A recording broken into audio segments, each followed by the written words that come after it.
Jamie's ready, so we can start. I'd like to open the June 10th, 2019 Harwich Boston Selectmen, Board of Selectmen, the Boston in my mind, Board of Selectmen meeting. And start with the Pledge of Allegiance, please. I pledge allegiance to the flag of the United States of America and to the republic for which it stands, one nation, under God, indivisible, with liberty and justice for all. Let me be sure I read the requirement here for the open meeting law. You are hereby informed that the town will be video and audio taping as well as live broadcasting this public meeting. In addition, anyone in the audience who plans to video or audio tape this meeting must notify the chairman prior to the start of the meeting. Don't see any interest in that, so we'll move on. To public comments and announcements. It's come to our attention that we've had living in Harwich a bona fide hero from World War II and active in going back memory to D-Day, which of course has been a huge celebration and remembrance the last few days, Memorial Day. Name of Isabella Monteleone, get that right? And I'd like to turn over one of my neighbors, Jim, to Peg. Did you want to speak to this too, or doesn't make any difference to me. I can be second. And do this first, and then we'll do. I can do second. Okay. Okay. Jim, you have the floor, and.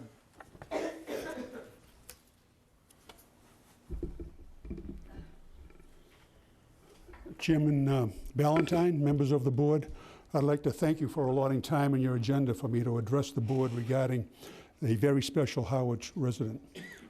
Isabel Monteleone has been a resident in Harwich for 15 years and resides at her home on Southwest Drive. Isabel celebrated her 100th birthday last December. During the war years of 1943 to 1945, Isabel volunteered as a civilian, answering to the Red Cross, and was sent into harm's way, living in difficult conditions in the European theater. She was assigned to the 502nd Parachute Infantry 101st Airborne Division. Isabel started base clubs, today would be known as USO clubs. And these were places where the servicemen could write to home, do some socializing to allow for a small break from the war. She traveled with the 502nd through France to Germany, Austria, and back to France until VE Day. She was in Great Britain on the eve of D-Day and brought supplies to the troops at the Battle of Bastogne in Belgium. She literally drove a Jeep to get to the troops with these supplies. Isabel would fulfill requests by the gravely injured soldiers who were hospitalized in northern England and Scotland. She would bring whatever the soldiers needed, such as small personal effects, but the most important item that the soldiers wanted was their paratroop boots. That was a very important item to the paratroopers. When she returned home, she was awarded the Medal of Freedom, the highest U.S. civilian medal for meritorious service. Isabel still has an address book that she carried with her during the war that was signed by the soldiers from across the United States, and with many adding notes of appreciation and even their home address. Isabel further made notation next to each entry in the address book with indications such as stateside, MIA, or KIA. This last May, just several weeks ago, the Massachusetts chapter of the American Red Cross honored Isabel with the Hero Award. This award typically has 40 to 50 nominations annually.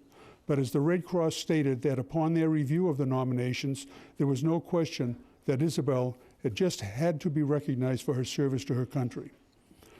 Reflecting upon the service and sacrifices of the military over the years, we most frequently recognize the men who have served so valiantly, and rightfully so. But on this occasion, we have a female, a resident of Harwich, a friend and neighbor, who made the extreme sacrifices and voluntarily put herself in harm's way to serve our country. I appreciate the opportunity to address the board this evening and request that the town of Harwich consider an appropriate recognition of the service and sacrifices of Isabel Monteleone. Thank you, Jim. Yeah, I think of, not to, tell, I don't know if he's done yet. not done? Just, not quite.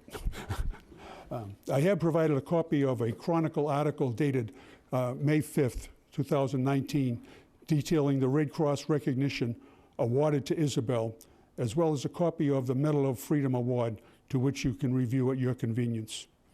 In closing, I'm very pleased to acknowledge that we do have Isabel's daughter, Deborah Fish, in attendance with us this evening, and perhaps we can just recognize Debbie. Deb, you want to stand for the camera? Yeah. Very much for the opportunity. Thank you, Jim. You're welcome. Thank you very much for your time, and I appreciate that. Well, certainly our pleasure and our privilege and our honor. You know, I think, I'm looking around, Don obviously is older than I am, but I'm looking at my, You're old enough to be my older brother. and you know, we grew up watching John Wayne, I did at least, John Wayne movies and all these, and women never really got much of a show on that. Well, that's been, I think, very noticeable this D-Day, is that there's been a lot of news articles about women's activities in D-Day that most of us didn't grow up that. And to learn this and have someone in Harwich that did all this is truly an honor for us to be able to give that recognition. And I'm hoping we can find something else to go forward with this. Excellent. Thank you very much. Thank you. Thank you. So those were talking pictures?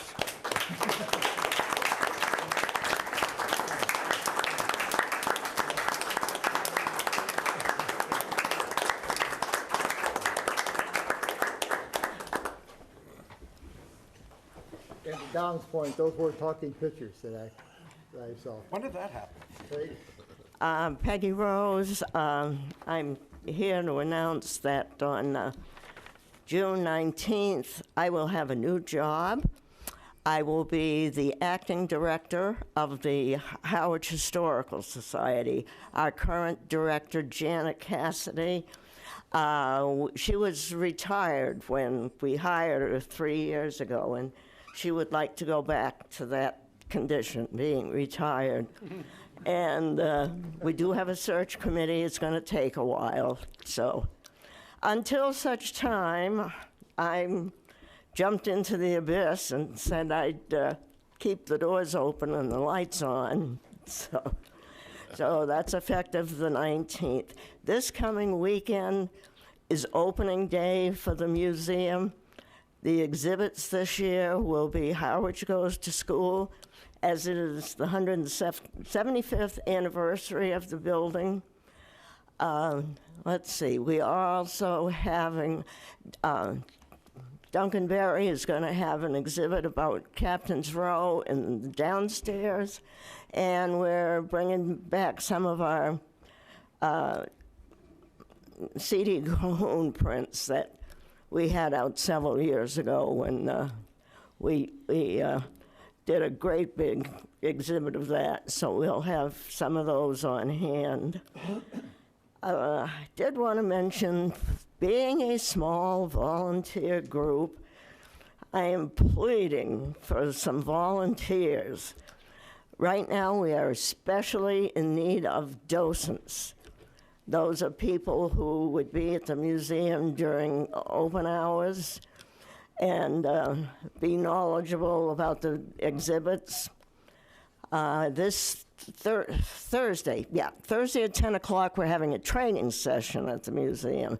So anybody who's, you know, and if you come to the training session, we don't have to, you know, that's not a commitment, but just to find out what's going on. And let's see, I was going through our membership list and found many holes in it from the Board of Selectmen.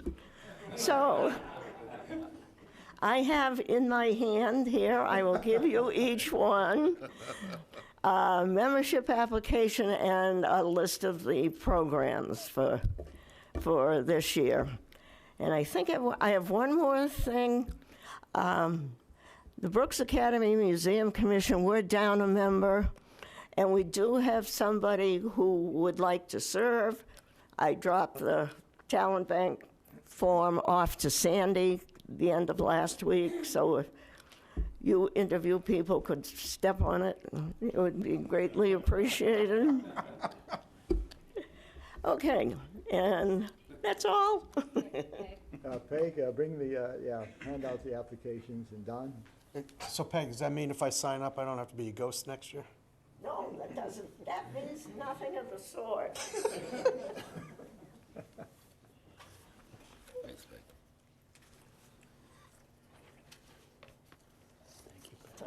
Peg, I am a member. So. I realize that. Congratulations, Peg, and add this to your long list of activities in town. Hi, good evening, Mr. Chair, members of the board. I'm John Eidman with the Cape Cod Commission. I wanted to announce first the Cape Cod Commission's annual conference, the One Cape Conference at the Waukwauset, July 29th and July 30th, but more specifically to invite the Board of Selectmen not just to the two-day event, but to the Councilors and Selectmen's Breakfast, which is the second day, the 30th. I know I gave the invitations to Chris, and he distributed them to the board. The Cape Cod Commission is also providing four tickets, essentially the Selectmen, for both those days, so 2 per day. Topics range of a variety of different topics of regional significance. Water quality is always a concern, and the One Cape conferences in years past have been about water quality, but housing, economic development, and something a little bit new this year, but coastal resiliency. There's instructions on those invitations themselves, but the registration for the One Cape Conference actually begins in late May. So look at the invitations and look at the website, or feel free to call the commission as well. So look forward to seeing everybody there, and if you have any questions for me now, be happy to take them. John, how close are you to saying the final agenda? Erin Perry's really working on the agenda, so I don't know how close she is. I know we're still in a period where we're accepting proposals for the conference. Okay. So I would suggest we're not that close yet. All right. Yeah. Thank you, John. Thank you.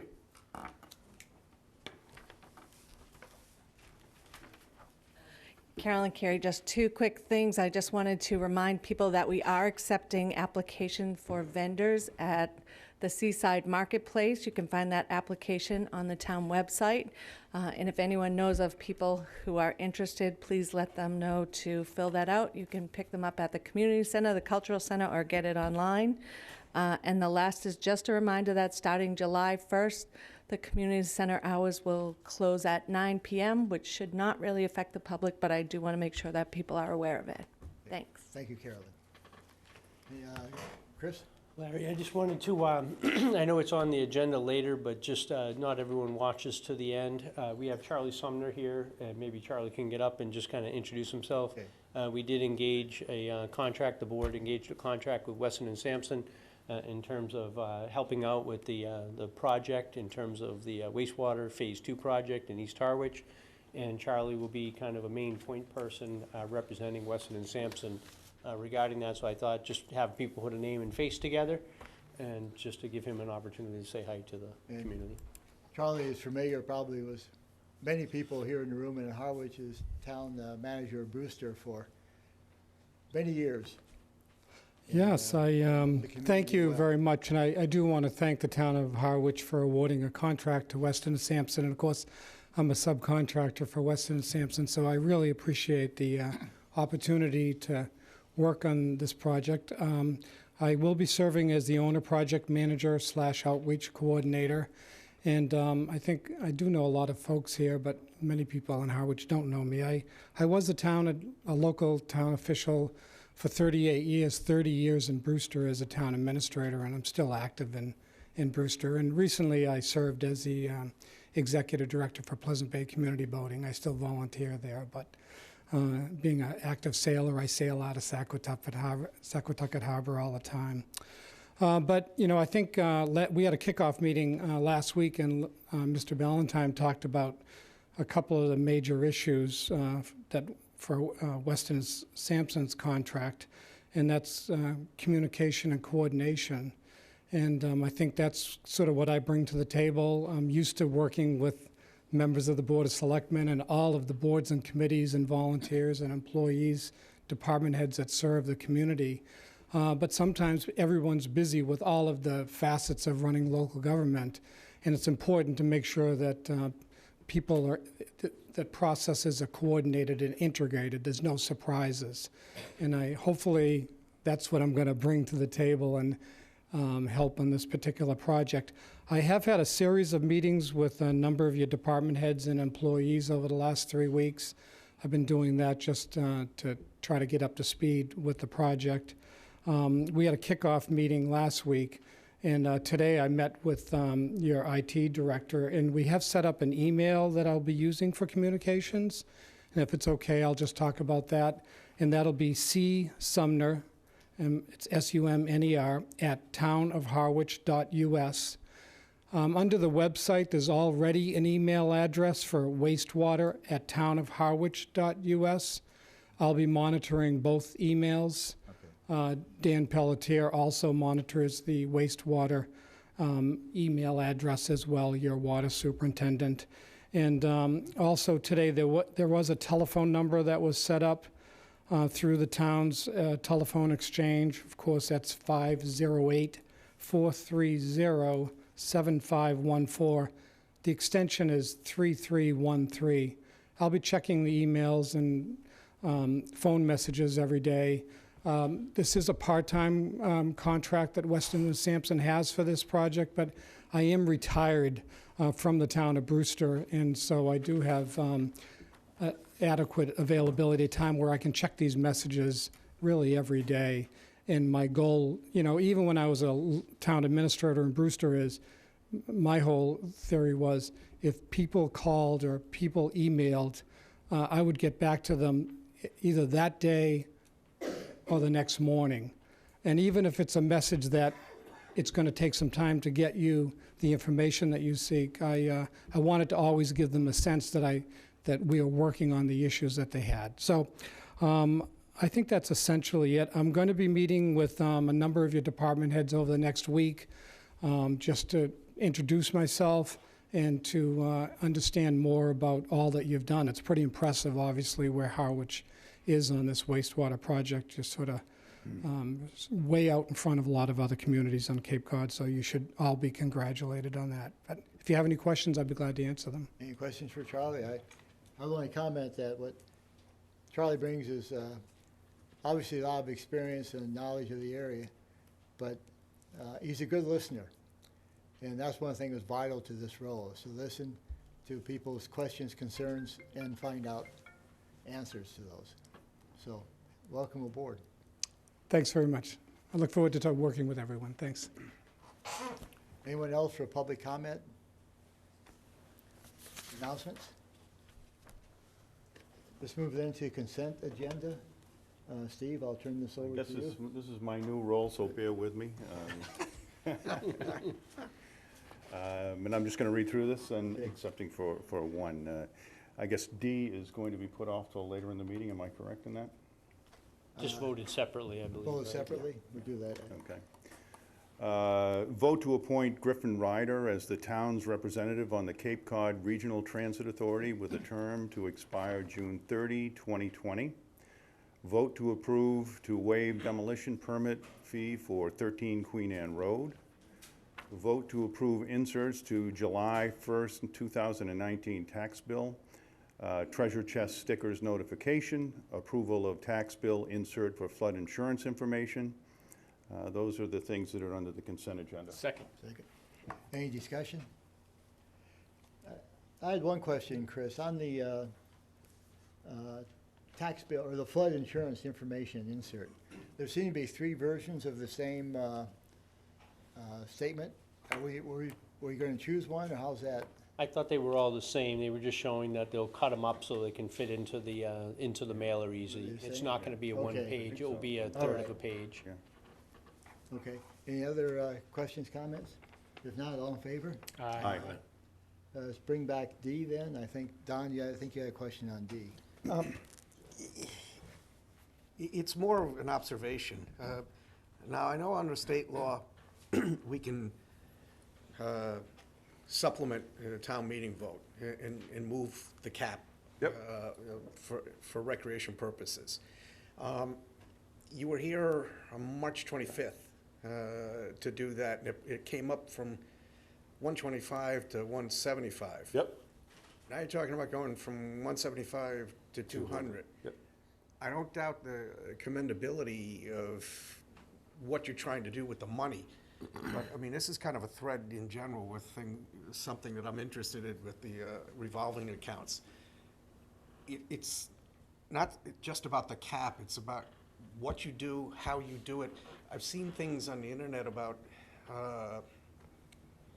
it's money in, it's money out. It's not really the taxpayers, but the bottom line is it's town money. I'm not willing to be a roadblock to this because I'm pretty sure you need it, but I'm not sure that much could have changed over the last 6 weeks to make another request have to come through. I'm only just saying that by next year, I'm expecting that Carol and I have spoken, Chris and I have spoken, that the inside of each of these revolving accounts in terms of not only what it's spent for, but how it's being spent and what particular line item kind of things is probably going to be more of an expectation, which may make your projections a little bit more accurate too, because you're going to be forced to have to think in terms of everything as a project. Because the reality also is that by March 25th, there weren't going to be any more snow days, so you were going to have that same gap. And as I understand it, you're within something like $1,000 of the cap right now. Mm-hmm. So it's not just the new programs that you're running up against. You couldn't do anything really. Well, typically, right around this time is when we stop programming for the year and prep for summer. The difference this year was with snow days, and we've had this before where school has ended earlier. The difference this year is we had a ton of parents come to us and say, we need something to bridge the gap. And we put out programs, extension of spring programs and a 2-week pre-summer camp program, and the registrations were huge. We've tried it in the past, and we didn't have enough to run it. This year is different. So this is brand new. We've never had it before. It really is money in, money out. It is. The money that we spend goes, the money that we bring in for registrations goes out to the program. So it is brand new this year. There's a definite need for it, so that's why we request the cap. Mr. Chair, with your indulgence, I'm not disputing that there's a need for it. Yep. That wasn't the gist of what I was saying. It would be a wrong takeaway. The right takeaway is that it's not purely money in, money out, because you have to administer it. There's overhead costs for it. It just can't be accomplished on its own. Nonetheless, all these things, you should have at least some sort of a handle. It's easier for you to come in under a cap than it is for you to come in over a cap. And there comes a point where if you go to the well again with the Board of Selectmen, really why are you even bothering going to the town meeting? Because it makes it look like they're irrelevant when you're asking for 2 cap changes in the same exact year, and they're literally 6 weeks apart from each other. Yep. And it's not money coming to us. We're not asking for more money. This is just a spending cap. But the place to make that argument would be town meeting. Yep. Okay. Chris? So, Mr. Chairman, we have had some discussions already, Carol and I. This does include a process. Obviously, we're a little disappointed. We had hoped that Eric could kind of predict the future and know what to expect in terms of it. It seems like he got caught because more people came in than he had anticipated. We certainly tried in March to kind of guesstimate what elements we would have to confront. So we asked him to come in with the numbers that he thought and the numbers that he anticipated may come in, and he underestimated. So this is a good problem to have. But I think the point is very well taken that if we go to town meeting and we say that revolving accounts are going to be 200,000, they should be 200,000. We should aim high and then come in lower because it is money that goes in and comes out all from fees and not from taxes. But I think accuracy and a better number is something that administration wants to accomplish. And I think the finance director, I know her and I had a meeting already with Eric to kind of talk about some of our concerns. I think in this case, Harwich residents need this service. We have the ability to do it.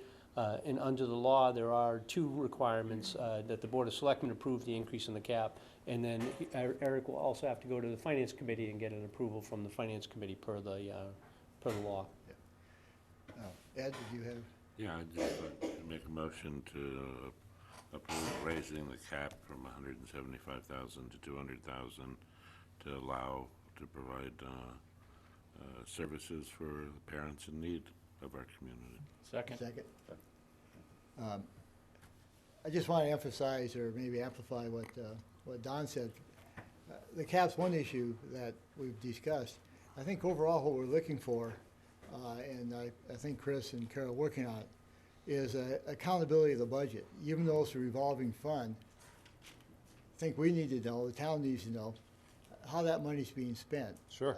Other budgets, we have budget line items, and I don't think any of us are comfortable with having that be just an open, you can just do what you want without any accountability. No, I'd be And so happy that's to what we're submit after. anything you guys want to see. Yep.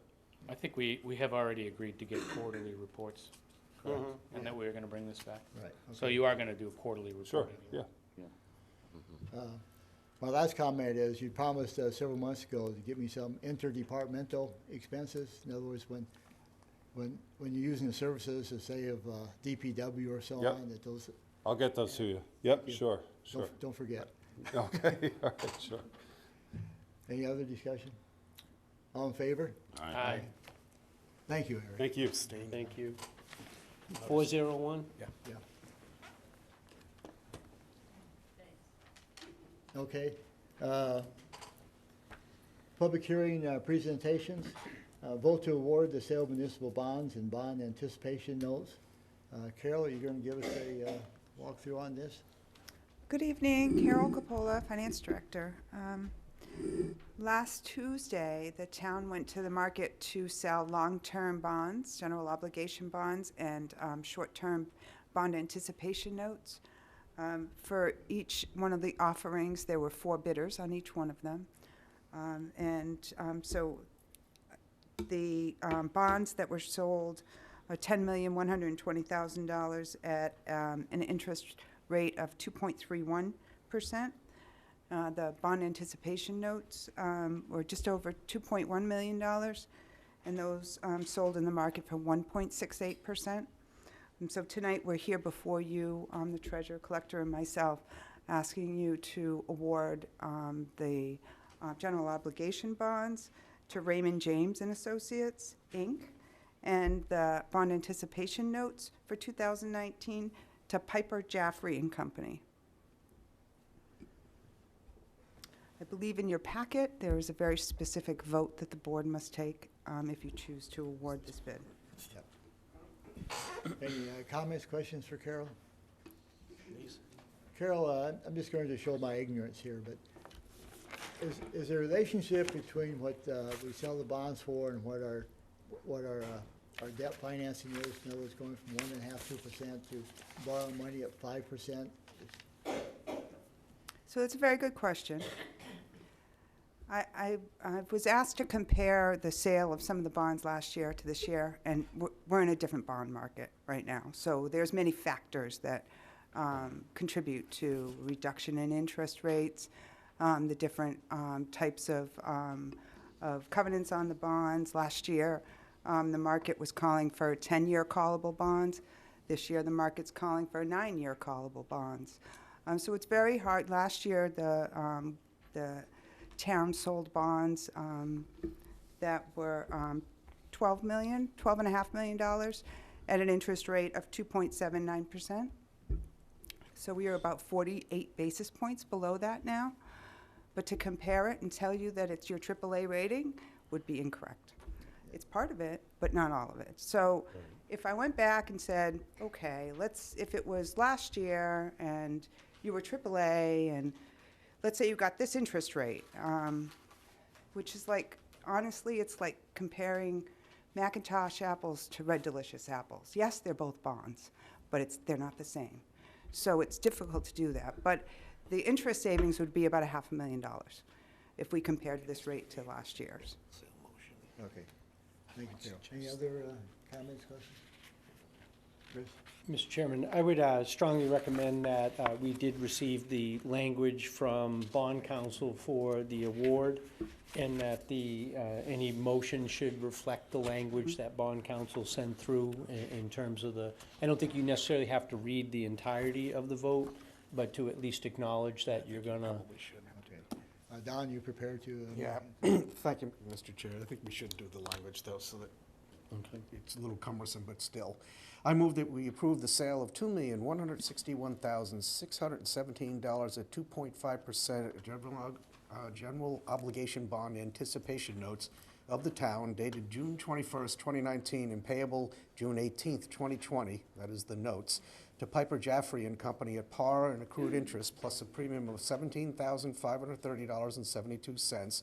Further, that in connection with the marketing and sale of the bonds, the preparation and distribution of a notice of sale and preliminary official statement dated May 23rd, 2019, and the final official statement dated June 4th, 2019, the so-called official statement, each in such form as may be approved by the town treasurer, be and hereby are ratified, confirmed, approved, and adopted. Further, that in connection with the marketing and sale of the notes, the preparation and distribution of a notice of sale, a preliminary official statement dated May 23rd, 2019, and a final official statement dated June 4th, 2019, each in such form as may be approved by the town treasurer, be and hereby are ratified, confirmed, approved, and adopted. Further, that the bonds shall be subject to redemption at the option of the town upon such terms and conditions as are set forth in the official statement. Further, that the town treasurer and the Board of Selectmen be and hereby are authorized to execute and deliver a continuing and significant events disclosure undertaking in compliance with SEC Rule 15C2-12 in such forms as may be approved by bond counsel to the town, which undertaking shall be incorporated by reference in the bonds and notes as applicable for the benefit of the holders of the bonds and notes from time to time. Further, that we authorize and direct the town treasurer to establish post-insurance federal tax compliance procedures and continuing disclosure procedures in such forms as the town treasurer and bond counsel deem sufficient, or if such procedures are currently in place, to review and update said procedures in order to monitor and maintain the tax-exempt status of the bonds and notes and to comply with relevant securities laws. And further, that each member of the Board of Selectmen, the town clerk, and the town treasurer be and hereby are authorized to take any and all such actions and execute and deliver such certificates, receipts, or other documents as may be determined by them or any of them to be necessary or convenient to carry into effect the provisions of the foregoing votes. And that the maximum useful life of the departmental equipments listed below to be financed with a portion of the proceeds of the borrowing authorized by the vote of the town passed May 2nd, 2016, town meeting is Article 16, is hereby determined pursuant to General Law C-44, Paragraph 7-1, to be as follows. Marina improvements with a borrowing amount of $257,600 with a maximum useful life of 15 years. Further voted that the sale of $9,105,000 of general obligation municipal purpose loan of 2019 bonds of the town dated June 20th, 2019, the so-called bonds, to Raymond James and Associates at a price of $10,200,073.35, and accrued interest is hereby approved and confirmed. The bonds shall be payable on June 15th of the years, and the principal amounts and bear interest at their respective rates as contained in the chart in the enclosure. Is there a second? Second.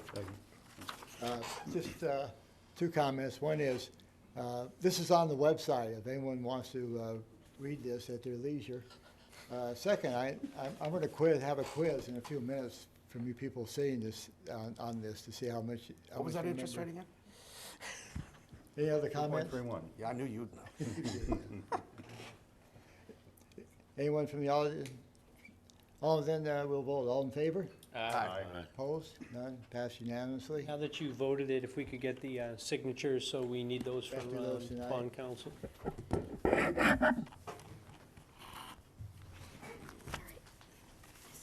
While we're doing that, just move into new business. Request for annual transfer of cell tower funds for Affordable Housing Trust to the amount of $40,517. Mr. Chair? Excuse me. Michael? Sure. I move that we approve the request for the annual transfer of cell tower funds for Affordable Housing Trust in the amount of $40,517. Second? Second. All in favor? Don? I just want to make a comment because it becomes confusing to people. We had what was considered to be a housing trust fund that was established years ago from the cell tower that we are dispersing into the Affordable Housing Trust Fund that we established with the trust itself we did last year. So it sounds confusing, but we're taking it from one fund to put it in another. Okay. Other comments? Not all in favor? Aye. Aye. Next item is request for Memorial Park bench to be placed at Pleasant Bay Beach in memory of Larry Oakley. Presented by Eric Beebe and Lynn Cooper. We should approve this, and Michael? I move that we approve the request for Memorial Park bench to be placed in Pleasant Bay Beach in memory of Larry Oakley. Is there a second? Second. Any discussion? I see Mr. Mahan in the background. You wish to say anything? He's talking. If not, we'll go ahead and vote then. All in favor? Aye. Opposed? Next on the item is procedure on the release of certain executive session minutes. And Joe, can I turn this to you? Just give some, we have a policy in place. This was just to try to streamline it somewhat. Excuse me, correct, Mr. Chairman. And I'll start out with an apology. About 5 minutes after I drafted that memo that you have in your packet, I found the town's previous policy, generally speaking, on executive session minutes. I'm happy to say that there's a lot of similarities between the two, without prior knowledge. Really what this memo gets to is an attempt to streamline the process by which this board goes through and approves executive session minutes. The reason why it's referred to as a procedure on certain minutes is that it would only be in regard to those items where we know there is definitively no pending action. There's no legal reason to continue to keep it in an executive session format. It's really an effort to try and eliminate serial executive sessions, if you will, continuing to meet in private simply for the purpose of approving executive session minutes. So the memo that you have is in accordance with the open meeting law and matches with direction from the Division of Open Government. My recommendation was that the board designate the chair. The Attorney General's office indicates that it could be anyone designated by this body. So if you wanted to have staff review it and distribute to the board and then have members report back to the staff, you haven't engaged in serial deliberation and you've streamlined it. So there's a few options that the board has. Okay. Don? And thank you, Mr. Chair. I appreciate all the effort that went into this, and we do have that as one of the options in our current policy. I personally wouldn't be in favor of this, except on a case-by-case basis. Democracy is not always expeditious, but the objective here is the accuracy of the minutes, and not so much the streamlining of the process. And we've had a fair amount of things that have changed in those minutes. So I would just I trust all my colleagues to have collective memory on these things, and I see no reason why unless we had an urgent thing that we wanted to release, why we wouldn't just stick with the process we have when we have an executive session and just approve them, report them out with any changes we might need. Right. As I recall in our discussion, the idea was to hold this for a week, and if we had no one objected to it, then we could move ahead. So to try to be sure, Don, that we had everyone's input into it before there was any movement. But maybe that's not as clear in the policy as it should be. Well, I think Joe put together a nice document based upon the open meeting law and public records, what would be the appropriate course. The concern that I had raised, Mr. Chairman, I know Joe had raised, is that if we have an executive session to talk about releasing the minutes, then technically we have to do minutes for that executive session. So we could have continual executive sessions because you have to have an executive session minutes for an executive session that you reviewed. So I think what we were trying to do is there's two courses that we could take. One course, obviously, would be to authorize, as Joe has pointed out, to have someone be designated and then review. I don't think there's anything in that, that if someone had concerns, that we needed to have an executive session to clarify the minutes, or if the minutes weren't clear, to call another one. The second course would be, we could put the minutes in the confidential material, and if people didn't have any issues with it, then we could just put it on the open session. But somehow we need to stop where we won't have perpetual meetings to talk about minutes, because I think that that is going to be counterproductive. So we're just trying to find a way to be more efficient in our use of that. Don, do you have any clarifying statements that you'd be comfortable with? I just feel like the process we got affords for this already, but it defaults to executive session. I can see the concern, a perpetual motion machine. Yeah. And we currently have the ability to designate the chair to approve minutes if we want to do that on a case-by-case basis. I just would rather have that, the default position, that we all get a chance to see them and give an opinion on them and vote on them. Any other comments? I thought we did away with a new policy last year. We did away with voting on them in executive session, We did. that we streamlined the process. We haven't been voting on them in executive session lately. Anything that, actually, the process that was adopted probably about a year or 2 years ago at this point was the board wanted to be able to review those items, and then if there was any corrections in executive session, then you'd have the ability in the executive session to make those corrections. We have been adhering to that policy probably for the last 2 years. The concern that came up is when we looked, that if there's nothing wrong with the minutes, we still have to take the minutes for that meeting. And that's what we're trying to remedy. I'm all about streamlining, so. Yeah. I would like to, Don, unless you have some, make that default, but somehow just move ahead and try to figure a way to streamline this. I like the idea of the executive, the confidential packet, so that we, if with a week. Have a week to with a look at week, that. Stop, so that if anybody wants to say anything, that they Maybe we'll could. clarify that statement, because we did discuss, have a week in there, a confidential packet that people can look at, and then we can move on. We can do that. So the idea would be we would send out the executive session minutes in draft form, and only if a member of the board gets back to administration and says, oh, I have a question, then we'll schedule the executive session Right. meeting. And with If a no one definitive- has a question, we'll put it on the open session and just release it. Have a definitive deadline, so it doesn't drag on. Joe, is that okay? That works, Joe? Can we do a second reading then? We can do a second reading. We'll bring it back for a second reading. With the So change? we'll come back with a Dead reading. updated recommendation. Okay. Thanks. Comfortable with that? Steve? Michael? Okay.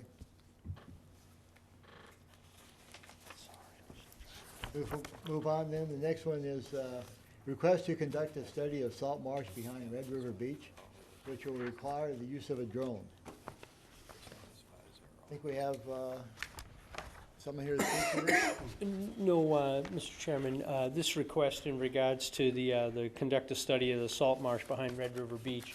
A young lady that goes to school out at UMass Amherst is working with one of her professors. What they want to do is they want to study the impact of sea level rise on salt marshes. So what the request is the board did vote a specific policy with the recreation, so it's really a recreation rule. And when this issue came up, there was concern about flying a drone.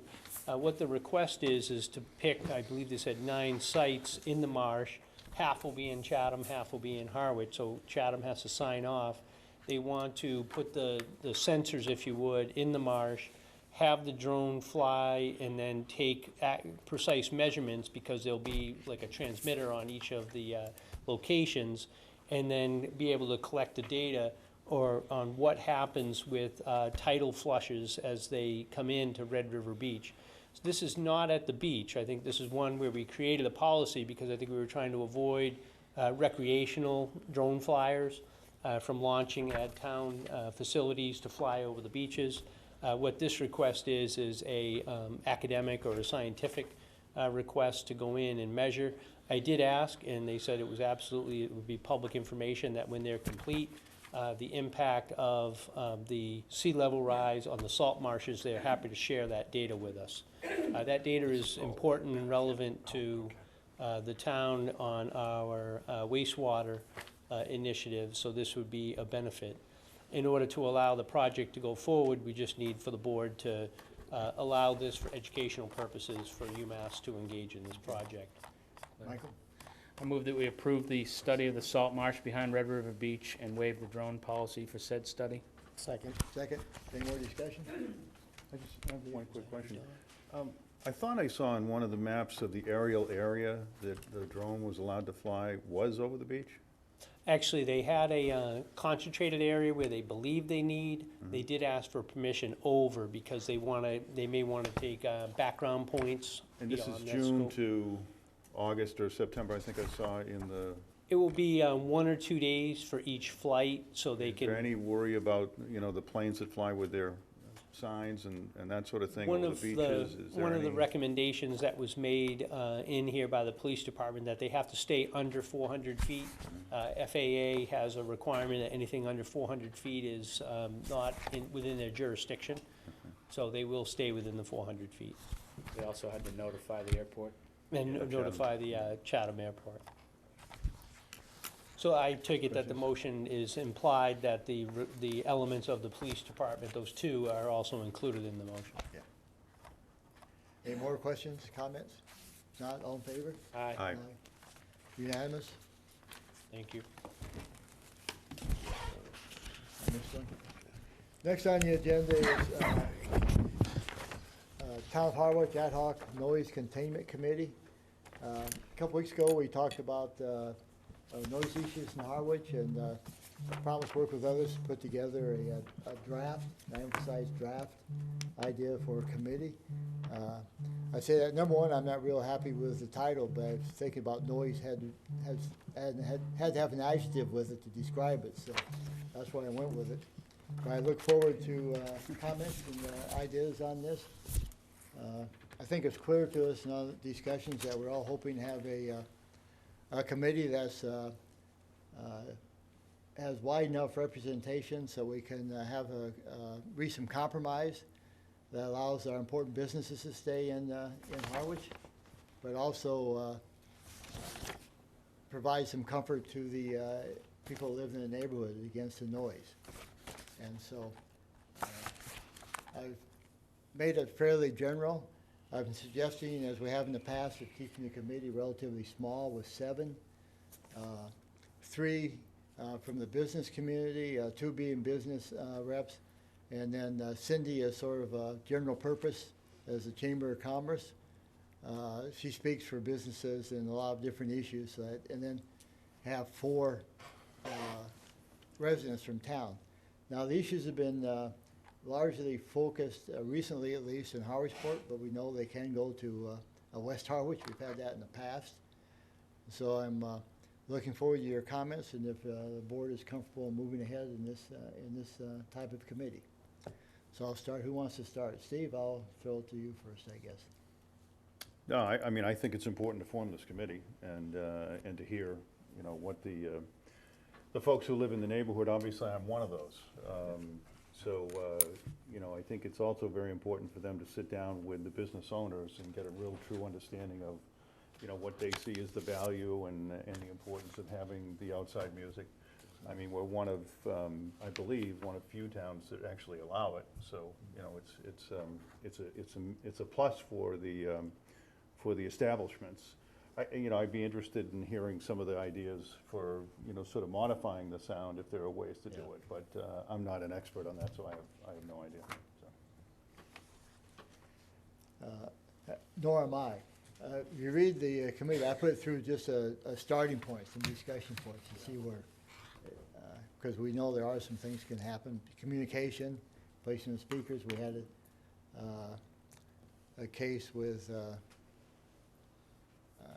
the Harwich restaurant, just what's the name, help me out, the West Harwich. West Harwich, where we actually specified the amp Harwich size. Inn, the Harwich Inn Harwich, request. where we actually specified the amp size and the location, so. But I'm hoping there'll be creative ideas and lots of communication, so people are comfortable with going forward. But Michael? I'm gonna skip for now. Pass me for now. Okay. Ed? The committee, I think, is a fine idea. And the charge seems to include most of the pertinent items. One item, however, that we might add is something to the effect of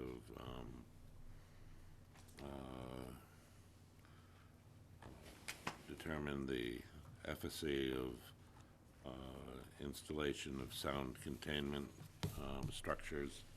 I know with the Cranberry Festival, our sound emanation throughout town changed drastically from when we went to doing it in the open to using a tent structure over the top. And my question is whether or not having sort of like a band shell structure around the band to contain it, or potentially a clear awning over the area might do a lot to keep the sound contained. I know now at the festival with the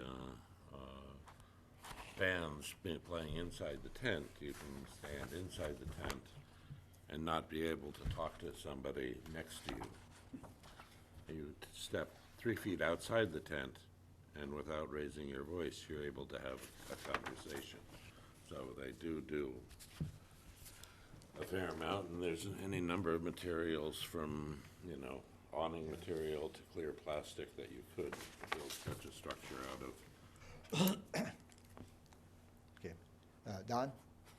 Well, my impression was we weren't going to actually come up with conclusions tonight. We're not. But what I Just a think the committee. charge looks good, and I would suggest that Steve might be the perfect liaison to that committee because he's in Ground Central.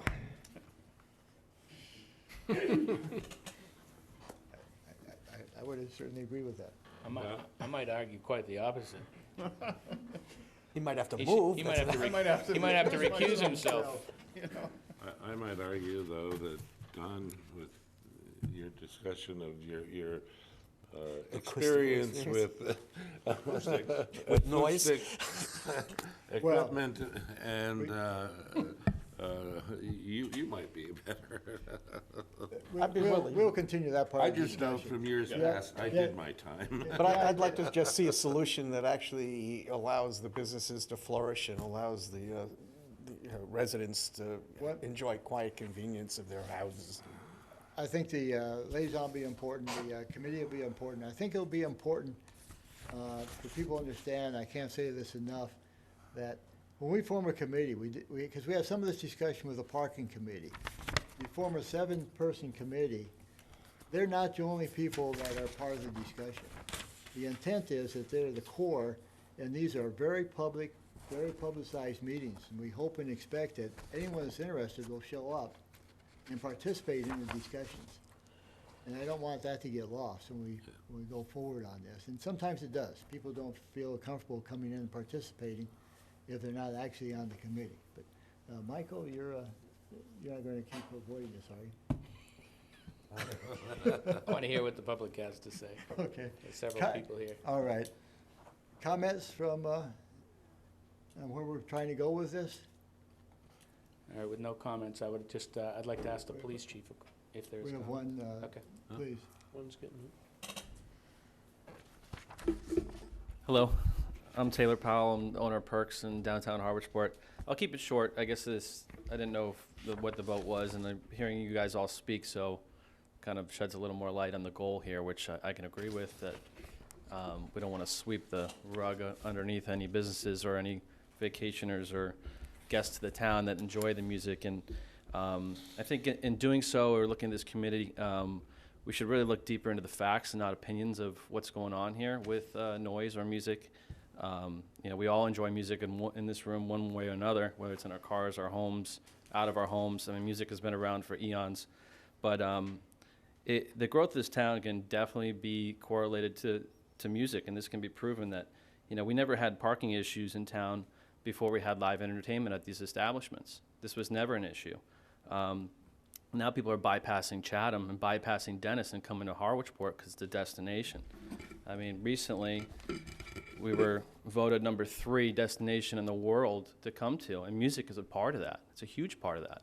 Music supports not only the retail shops, but the restaurants and everybody that frequents them. So years ago, there was a stroll every other week. Now there's a stroll every week.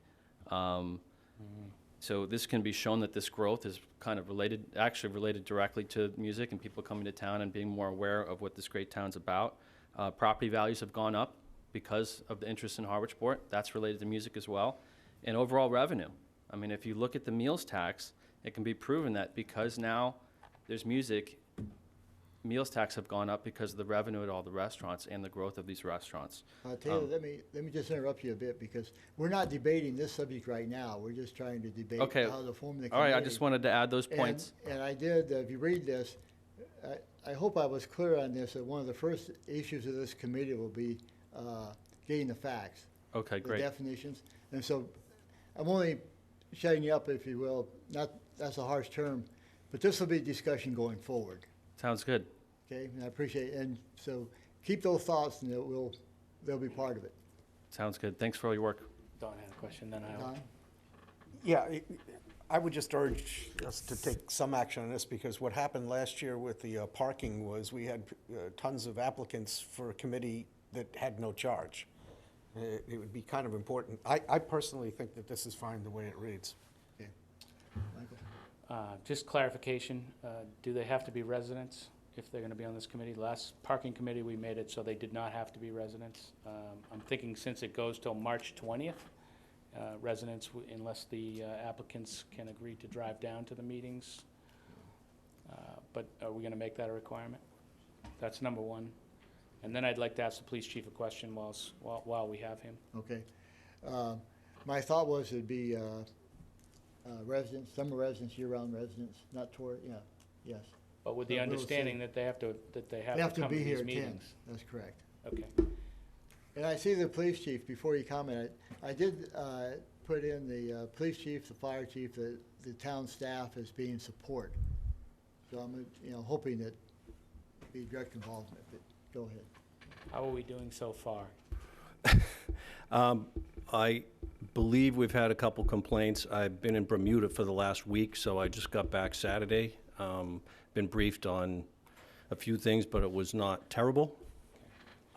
But as we discussed it the last time I was before you, and as I discussed in the meeting with the licensees, as you know, Michael, we feel there were residents are angry, and there's probably going to be more calls than last year. That's what we anticipate. And Mr. Chair, I appreciate your comment on that, because I gave this some thought. I just, again, I apologize. I'm trying to catch up after getting back. I didn't read this charge and draft until just now, but I was giving it some thought, and I like the name liaison as opposed to a committee member, because, again, we're in a bit of a sticky situation here. Our department is part of the enforcement arm of the licensing board, local licensing authority. So are we going to be asked to help develop policy that then we're going to enforce? And is that a problem, or is that a good thing? I don't know. I was just giving it some thought, and it just raises a few concerns as far as us just trying to stay neutral and be available to answer questions related to any of this, but not. Well, and that's why I tried to word it the way I did, as being support rather than being part of the committee. Right. With myself or the deputy chief, we'll make ourselves available, absolutely. I think it's a good idea. Communication has to continue, so. Okay. I believe the number was after Memorial Day, we only had one, and it was unfound. That was after Memorial Day. I didn't hear anything about this weekend, so. Okay.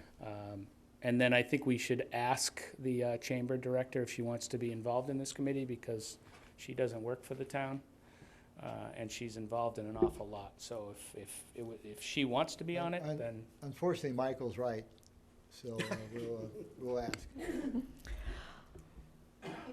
So yes, absolutely, because what the chamber does, and it's not just for businesses, but when you look at our mission, we're for the residents, the businesses, and the visitors. So it's very important that the chamber executive director is involved in this.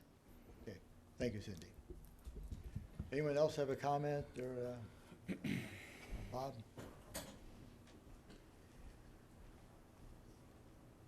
Bob Nickerson, I know you're tired of hearing from me, but there have been some complaints. I got a note this weekend that at 10:30, one of the establishments was still playing music, and they played till 11:30 when the police showed up. I can't confirm it myself, I just got the note. So I do think we need to get together. I do think that we all want music, but I do think the establishments, again, need to understand that we live here, they don't. He doesn't live here, he doesn't even own property here. So why, and I own property here, and a lot of my 300 neighbors own property here, we should have a voice in this. So I'm not saying we don't want to shut them down, because I think everybody likes the music. We just need to be fair to everybody. Thank you. Thank you, Bob. Another comment? Hi, Walter Mason, and I live at 76 Mile Street in Harwichport. Born and raised on the Cape, grew up in Harwich and to Harwich High. I do live in the town. I live in Harwichport, and I'm a huge supporter of this music. I think it's changed the character of the town.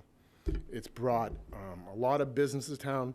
You have a lot of people putting their economic stimulus into the town, rebuilding these places that have been dead since the Clam Bar and the movie theater moved out of town. You know, personally, I know Taylor, have met him since I moved to town. I moved into Harwichport 6 years ago because of I saw what was going on. And he's amazing at what he does. He cares a lot about this town. His family owns property in this town. Maybe he doesn't personally, but that's a little hard thing to do for young people nowadays. I've been reading all winter about all the young people leaving the Cape because there's nothing for them to do. They can't make a living down here. And you see these people trying to make a living. They work harder than anybody I've ever seen. Plus, you have, this town likes to spend a lot of money. These businesses bring a lot of revenue to this town. I'm sure if you look at the stats, it's probably increased substantially. We live in a village, it's a commercial district. You know, if you don't like it, move back, go to Chatham. They seem to not like there. I'm going to cut you off because this is a committee. Keep those thoughts because we want you to come back and participate in the committee action. I'll be on the going committee, forward. absolutely, 100%. And participate. What we're trying to do tonight is get it established, and I love that you have a different perspective from going forward. So I just want, but I want to move on tonight. Sure. That discussion will be Thank you very much. Thank you. Michael? I move that we approve the ad hoc. Wait, we have one more. Go ahead. Just a quick question. How is it determined, sorry, Mike Strangfeld, Mad Minnow, Barn Kitchen, 10 Yen. How is it determined how the committee's made up, the 2 business, 4 residents, and Cindy? And how is that voted? So the process is that there's a citizens activity form in the town administrator's office. If anyone's interested in being on that committee, they should go in and fill it out. Okay. The Board of Selectmen has a 2-member interview committee, which is myself and Don Howell. As we get applications in, we'll schedule interviews. Like the parking committee, we have a few more interviews, so we haven't filled the last spot on that. So I don't want anyone to think that this committee is going to be formed tomorrow, because it's not. We're going to take our time. Don and I will interview, and we'll allow for time for people to fill out applications, and then we will fairly pick the people that we think should be on it, and it comes back to the full board for confirmation. Wonderful. Thank you Yes, very much. Steve? Timing-wise, though, when do you think it would be actually created and able to begin its proceedings? Well, if he I'm gets through with hoping his motion. we have a motion, we can vote on No, tonight, I'm- it'll be created. Right, And but I'm hoping- what I'm saying, Michael was saying. populate, I'm hoping it'll be populated in the next. 2 to 4 6. weeks. Yeah, Yeah. shouldn't drag on much. I mean, because I would think that both the businesses and the individuals who live in Harwichport and other areas that are going to be affected by it would want to see this happen in a fairly quick fashion so that they could get their input at the very least for next season, but, you know, even as we go into the end of this season, so, you know. Yeah, Michael. Yeah, and with that said, I mean, last time we had on the parking committee, I think we had 14 applications before we had a charge. So as long as we get the applications from the people, we will fairly do it. But if we get 7 applications, does not mean we're gonna pick 7 people out of those 7. Don? Thank you, Mr. Chair. In answer to Steve's question, it's a good question. The point is, for the public too, if this were approved tonight, which I'm hoping it will be, and they start putting in applications, the open meeting law provides for 48 hours of business days to even be able to post, to hold that. Then we have to find, assuming we got people in the very first interview, we'd have to wait for the next selectmen's meeting to bring it back to an agenda. You're not looking at actually getting a committee running probably until about 6 weeks from now, legitimately. Yeah, excuse me. All my point is, I think there are a number of people in the audience who would like to be able to put some definition in their mind as to how this is going to take place, and that's my, I'm not trying to say you ought to find a different way to do it faster. I think that there's a huge interest in this, obviously, and the sooner it gets put in working order, the better off we'll be. I move that we approve the ad hoc noise containment committee charge as presented. Second. Second. Is there any more discussion? No, all in favor? Aye. Unanimous? Thank you, and we'll move ahead, and we'll, again, I didn't mean to cut everyone short, but there'll be time for discussion. This wasn't really the night for that. It's to get the committee going. You're not offended. Okay. We got your letter. Fill out that form. Nice, yeah. Fill out that form. Okay. Moving next in is the Phase 2 sewer and sewer pump station easement. Chris, you want to speak to this? Yes, well, I'll start, Mr. Chairman. We did receive some information just before the meeting started in regards to one of the elements was to have the town clerk certify the public ways and the private ways. She had some issue with that, that because I just found out at the beginning of the meeting, I'll have to send to the town attorney and go through. I think it'd be worthwhile just to spend a few minutes here just to kind of walk through what we're in fact doing. The folks from CDM have gone through. Michael, can you shut that door, or Cindy, shut that door for me? Excuse me, Chris. Thank you, Mr. Chairman. The folks from CDM have gone through, have designed out the system. The system does have some requirements that it be on private property, more specifically any of the private ways and any of the pump stations that are on private property. In total, there are 8 stations. 3 of them are on 8 or 7? 7 stations. 6, 7 counting. 7 stations, sorry. And we do have 4 of the 7 stations are on private property. And there are a couple of issues that we have with those, or concerns that we need to make sure that we get addressed. Number one, it is very important for the Board of Selectmen to vote the order of taking. The board acts as a Board of Selectmen. It also acts as sewer commissioners. So you would need to act as a sewer commissioner. The reason for doing the order of taking would be that the order of taking then has the ownership is definitive, and then the SRF, the State Revolving Loan Fund, that is at 0%. There's also an opportunity, if we get done prior to June 30th, to have a 1% forgiveness element included in that. But we do need to prove ownership. In order to prove the ownership, what we've had to do is the system had to be designed, and it has been designed out to have these pump stations at low points and then to pump up to a gravity system. We have also tried to design the system to maximize the use of gravity. One of the things, once the system is designed and we know where those low points are, where the stations go, we had to engage the services of an appraiser to go through and appraise the various impact of having those private properties be taken. I think we did get a fairly comprehensive report back from the appraiser. He had a range of dollars for the impact. In general, I think to kind of paraphrase some of his findings, that having a sewer in your area is a benefit. So he did find on the temporary easements and on the cross-country easements, as well as the private ways, that there was no dollar impact in terms of additional compensation that the person would receive, the home property owner would receive. So what's being sought tonight would be for the board acting as sewer commissioners to authorize the easements to be taken. I recognize, because of some of the issues that just came, that the board may want to table until we can get the town clerk's issues resolved with the town attorney. I believe that she's just going to have to do a certification of the ownership of these. And one of the things that we had Coleman and Page do is to go through and identify the easements. One of the things that they probably didn't find any cost to private ways, because in the determination, the private ways already have water easements on them. So this is just an expansion of an existing utility easement to also include sewer.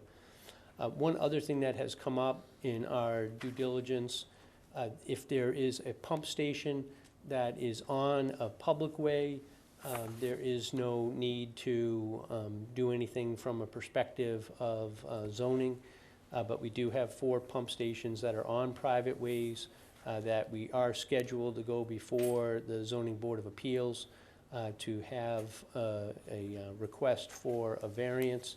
And what the variance is for, it's kind of interesting. Under the procurement law, a pump station is not considered a building because it's considered to be a appurtenance to the sewer system itself. But under zoning law, any building that's over a certain size, which these buildings are, and on private property, need to either meet the minimum setbacks or receive a variance to meet the setbacks. Obviously, we want to have these stations as close to the street as we can, because that's where the sewer pipes are. So setting them back into people's yards even further would be more obtrusive. So the request and the material that has been accumulated over time is to have the board approve and act as sewer commissioners to do an order of taking, and the magnitude of those order of takings have been identified in the documentation relevant to the appraisals that have been completed. So whichever is the board's pleasure. I have a couple comments, Chris. One is, I would just, generally speaking, I would do away with the term acting sewer commissioners, because in the bylaws we're set up, we're actually the sewer commissioners. Once it's in operation, it goes to the By state law, you're the sewer commissioners. Right. So just to clarify that language. This puts us in a spot, maybe, I see Dave Young is here, I'll pick on him maybe, but you know, we got notice, as Chris said, just for the town meeting, that we actually don't have the paperwork to move forward on this at this point. And so I think, Chris, we talked about it some, but unfortunately, this has come to us in a very uncomfortable last-minute procedure where we can't clarify ownership. And so my question is there, why is this so late coming to us? My second question is the June 30th deadline, is that firm? Because we're kind of caught between a rock and a hard place now if we don't if our town clerk won't certify that we have ownership of the property we're trying to get the easements on. And I want this to move, and we all want this to move forward. Do you have the handout? Good evening. David Young with CDM Smith, Mike Judici, the project manager from CDM Smith.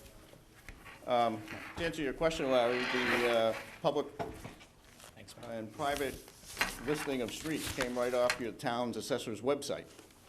And that's what we've been using all along. So, and our understanding was that that's updated periodically, so that's the database that's been used. My understanding is the clerk has been part of the correspondence with Copeland and Page during this whole process. So that was news to us tonight as well. I'm not sure what the issue is. What's our steps moving forward then? Yeah, I think in terms of that, I will make sure that the town attorney is in touch with the town clerk and make sure that she has the assurances that she needs, because the town attorney did do some legwork, obviously, on these properties. So I will forward that material. Like I said, because we just received it, Larry, it's hard to react instantaneous. Okay. And, see, this is the 10th, and it has to be signed by the 30th, and so we could table this till next week, and we complete the work we need to get done? Yeah, one thing in terms of the timetable, Mr. Chair, we did have it in here where the selectmen signed the order of taking. They have to then be put on record, so that the easements have to be put on record. And then once those are finalized, the title certification for the project sites for SRF loan needs to be forwarded to DEP. DEP then gives us a certification to award the contract. We can certainly request of DEP that could we do both actions. Obviously, we've been out to bid. I know it's a different discussion topic, but we are out to bid. We have a contractor ready to go. I think a very good contractor, very reputable contractor ready to go. So I think if we can line both up for the 17th, we should still be able to meet.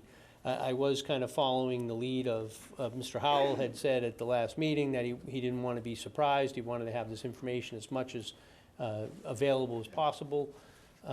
You know, obviously, we're not asking for a specific vote tonight. The easement vote, I think, could go, with the exception of the private and public ways, get those resolved from to the town clerk's satisfaction, so she can sign off that she certifies those. But we could probably wait till the 17th and try to then, obviously, we'd have 2 meetings before the June 30th. But we wait till the 17th, then we have to be really sure that everything's in order. Yeah. Because we have no time, or, as I say, what's your, Don, go ahead. Yeah, Dave, to clarify this, especially on the Cape and especially in Harwich, it is not at all unusual for the assessor's office to list a property but not be able to place it on the ground. And the clerk is not approaching this based on the assessor's field cards. She's going back to town meeting votes that might have accepted roads from counties. And I know for a fact that she's gone back to some for 1950s. What she's saying is she can't certify that they're actually the properties that are described in the cards. And for our purposes, if you're going to do an order of taking, you got to know who owns it. Absolutely. That's great. Just for clarification, and Chris, correct me if I'm wrong, I believe the issue is with public ways versus private ways. I think the easements have been established that Coupleman and Page did for the pumping stations, did the deed research for each of the affected parcels for the pumping stations and the cross-country sewers. I believe, and Chris, correct me if I'm wrong, that the issue is between certifying that roads that are thought to be public versus private. That's what the town clerk has been asked to do. Actually, 39 and 137 are included in that. Sure, again. As not being capable of being certified. I think those are county roads, but. Yeah, county. And by the way, we've all been saying Coupleman and Page and interchanging. That's Technically, KP it's law. KP law. We even have a signature page for Coupleman and Page. I'm sure Len would love to come in and sign it, but he's not there anymore. Okay, any other thoughts on correct. this? I mean, we need to find a way to move forward, but we're stuck at the moment. Ed? Well, it's obvious that we need our attorneys and our town clerk to come to some conclusion on that. And, correct. The rest, our attorneys need to answer the question about whether the property research on the easements have done in a way, if that's complete. But I don't see, quite honestly, us moving any of those things forward tonight, so I'd move that we table this until the 17th and bring it back, and hopefully all of those pieces will be in place so we can take action and move it ahead. So second? Before you do that, Well, we because can second then you can't discuss. table it and discuss it. I just, Chris, do you feel that we have the ability to get this together for the 17th? Is that feasible, that, you know, we can get Anita Doucette and the lawyers on the same I page? do have, I wasn't expecting this, I actually was expecting that we would vote favorably, so I have a conference call already lined up with the attorney to expedite and do it. So I will, obviously, in the morning, reach out, provide this material to her and get a better sense for that. My initial instinct would be that if she just includes in the order of taking the public ways that they're already public, that we believe, if the order of taking included that, there would be no damages because they're public ways, we already own them. So there may be some mechanisms to do it in an expeditious fashion, would be my hope. Don? Yeah, and before the motion is set forward, I had a question too, because KP Law is giving us a roadmap here that they say the selectmen sign the order of taking, which would presume we'd have to vote for it, and put them on record. She would finalize and send the title certification for the project sites for the SRF loan, which would be forwarded to DEP for review. And once that happens, the DEP would review the certification, the contract could be awarded after that. So I'm just warning that we're running out of time here. Because you can't award the contract until you can do the first two steps. Yeah. Well, just to finish reading that, unless DEP allows the contract to be awarded sooner. So we could petition and say, if you get your certification, could we award it on the same night? I'm only bringing it up because it's Yep. important to get the roads Michael? taken. Mr. Chair, if I may, just to clarify, and it is a great point. So what we would say would need to happen is at the next meeting, in addition to, on the 17th, presuming that the issues get resolved, voting on the order of taking, and then the board can vote an intent to award the contract pending DEP authorization to award. That's typically how it happens, because they want to know that you're really intending Okay, to award the and contract. that would move us through the DEP process. So that would those would both happen on the 17th. We submit that along with, there is other documentation that we're pulling together in terms of the bid for DEP in order for them to issue that authorization to award. So that could happen next week, and then that gives you've already voted on it, and it's a question of just physically signing the contract and dating it before June 30th. So that would be my suggestion. And Steve has an important question. Can we get it done next week? That should We be have like to. priority 1A. That will be priority one. Michael? Just so I understand better, how did we get to giving this to the clerk on Wednesday? I think you might have answered it, but I don't think I understood the answer. We gave it to her on Wednesday to certify all of these roads and takings. How did we get to the point where we just did that on Wednesday? Was it because we assumed our assessor's records were enough? How do we get to this point? I think the short answer is I think we were trying to just verify a positive. We have them listed as public ways. There's no reason why we would assume they weren't public ways. And when she went into the records to actually definitively see, she wasn't comfortable that they were definitive. And then, So this was a clerical element, if you would, to the project. We assume that public ways are public ways. We certainly have been using them as public ways for, so just, and then clarification on the county ways. We just had this conversation where nobody wanted to entertain doing any work on Seth Whitefield Road because it was a county road. How does this now change by saying, because it's Route 39? Or how are we gonna deal with that, Chris? yeah, I don't think, the town is already, 6 years ago, went in and did work on 137, which is listed as a county way. We went in and spent, $6 million redoing that roadway. So the fact that we're gonna go in and do work on a public way, it's still a public way, and we're making, as the appraisal came back at, we're doing an improvement to the public way.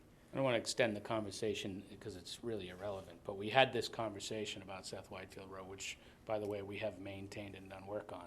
But this board voted not to do any work on that because it was a county road and that we didn't own the road. So I think consistency going forward, I'd like to see, if we're going to do this, maybe we can start tweaking whatever county roads are in town now. Maybe we could take them all in one bundle.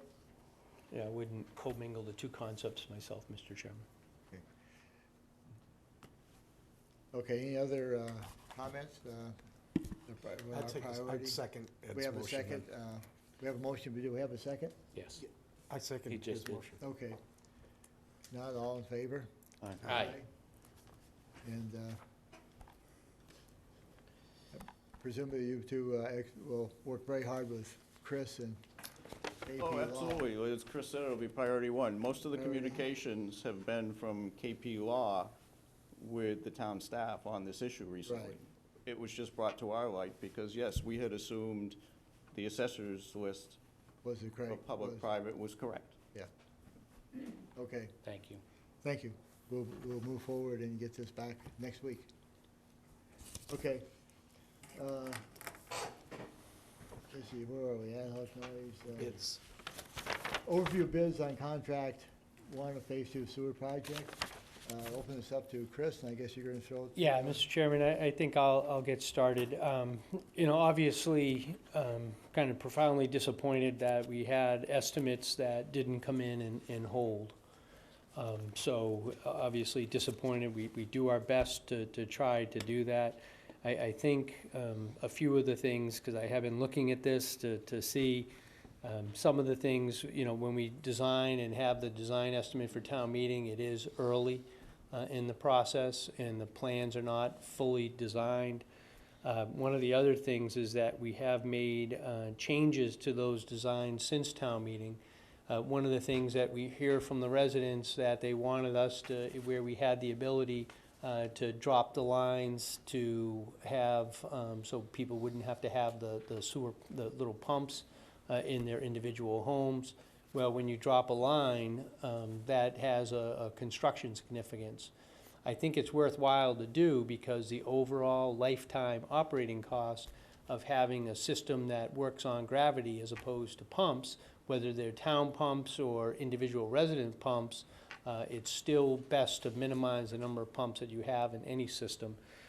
In those changes, I think that CDM was very accommodative to trying to see, and out of the 650 properties, I think we have 17 that we're down to that have pumps that are required because the house is so low to that.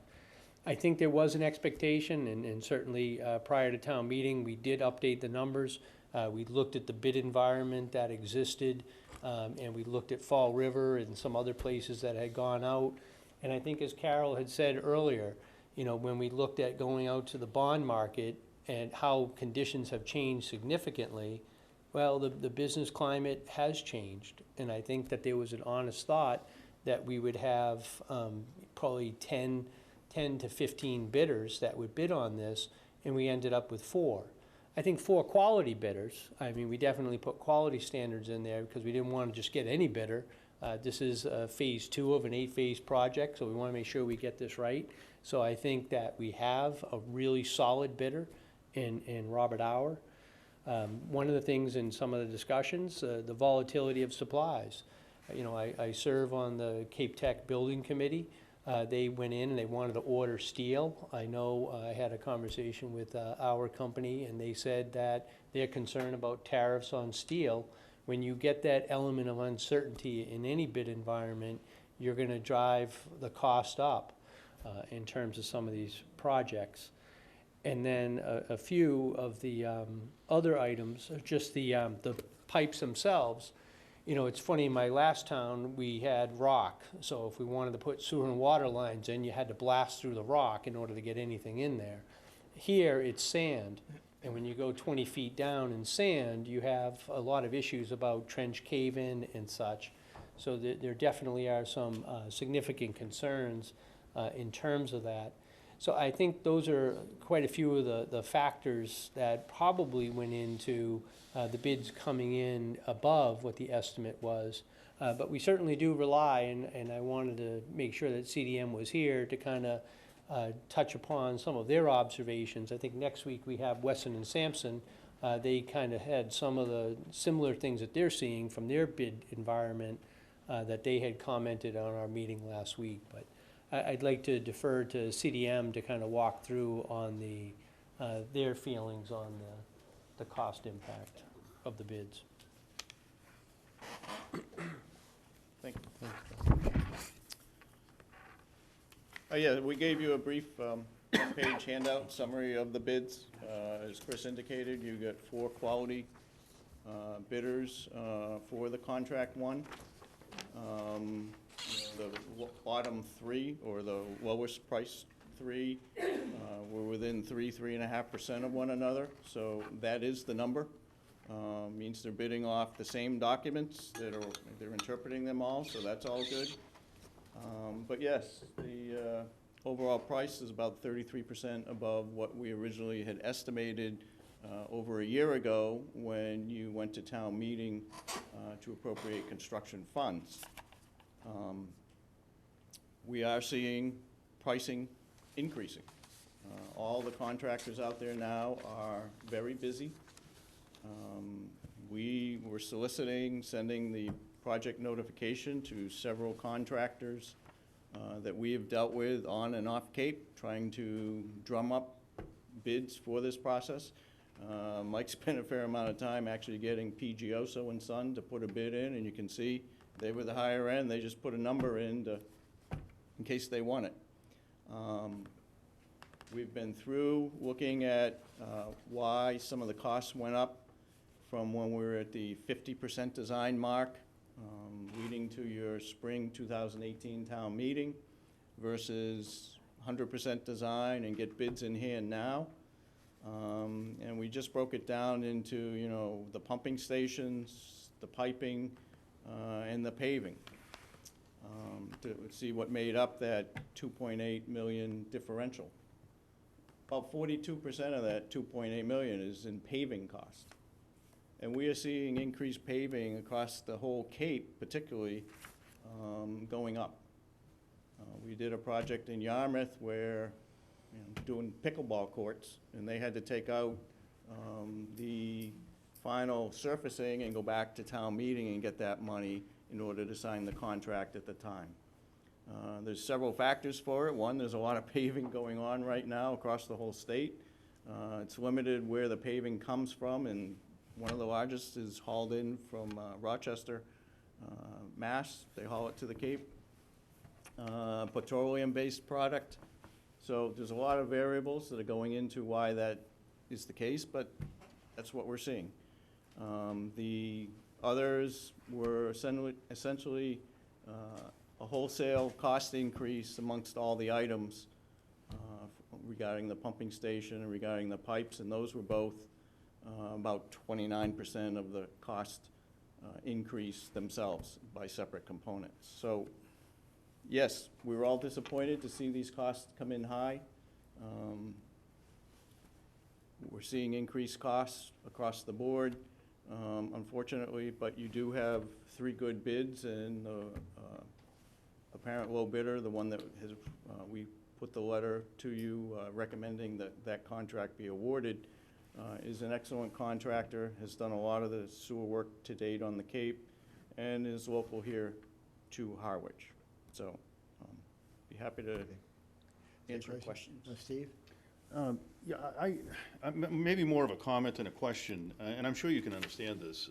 You know, we went through an interesting town meeting this year, where there was a lot of focus on the budget, a lot of focus on projects that people felt, you know, uncomfortable with, and so I think there's a great deal of scrutiny being given to everything we're doing relative to all the projects in town and our budget.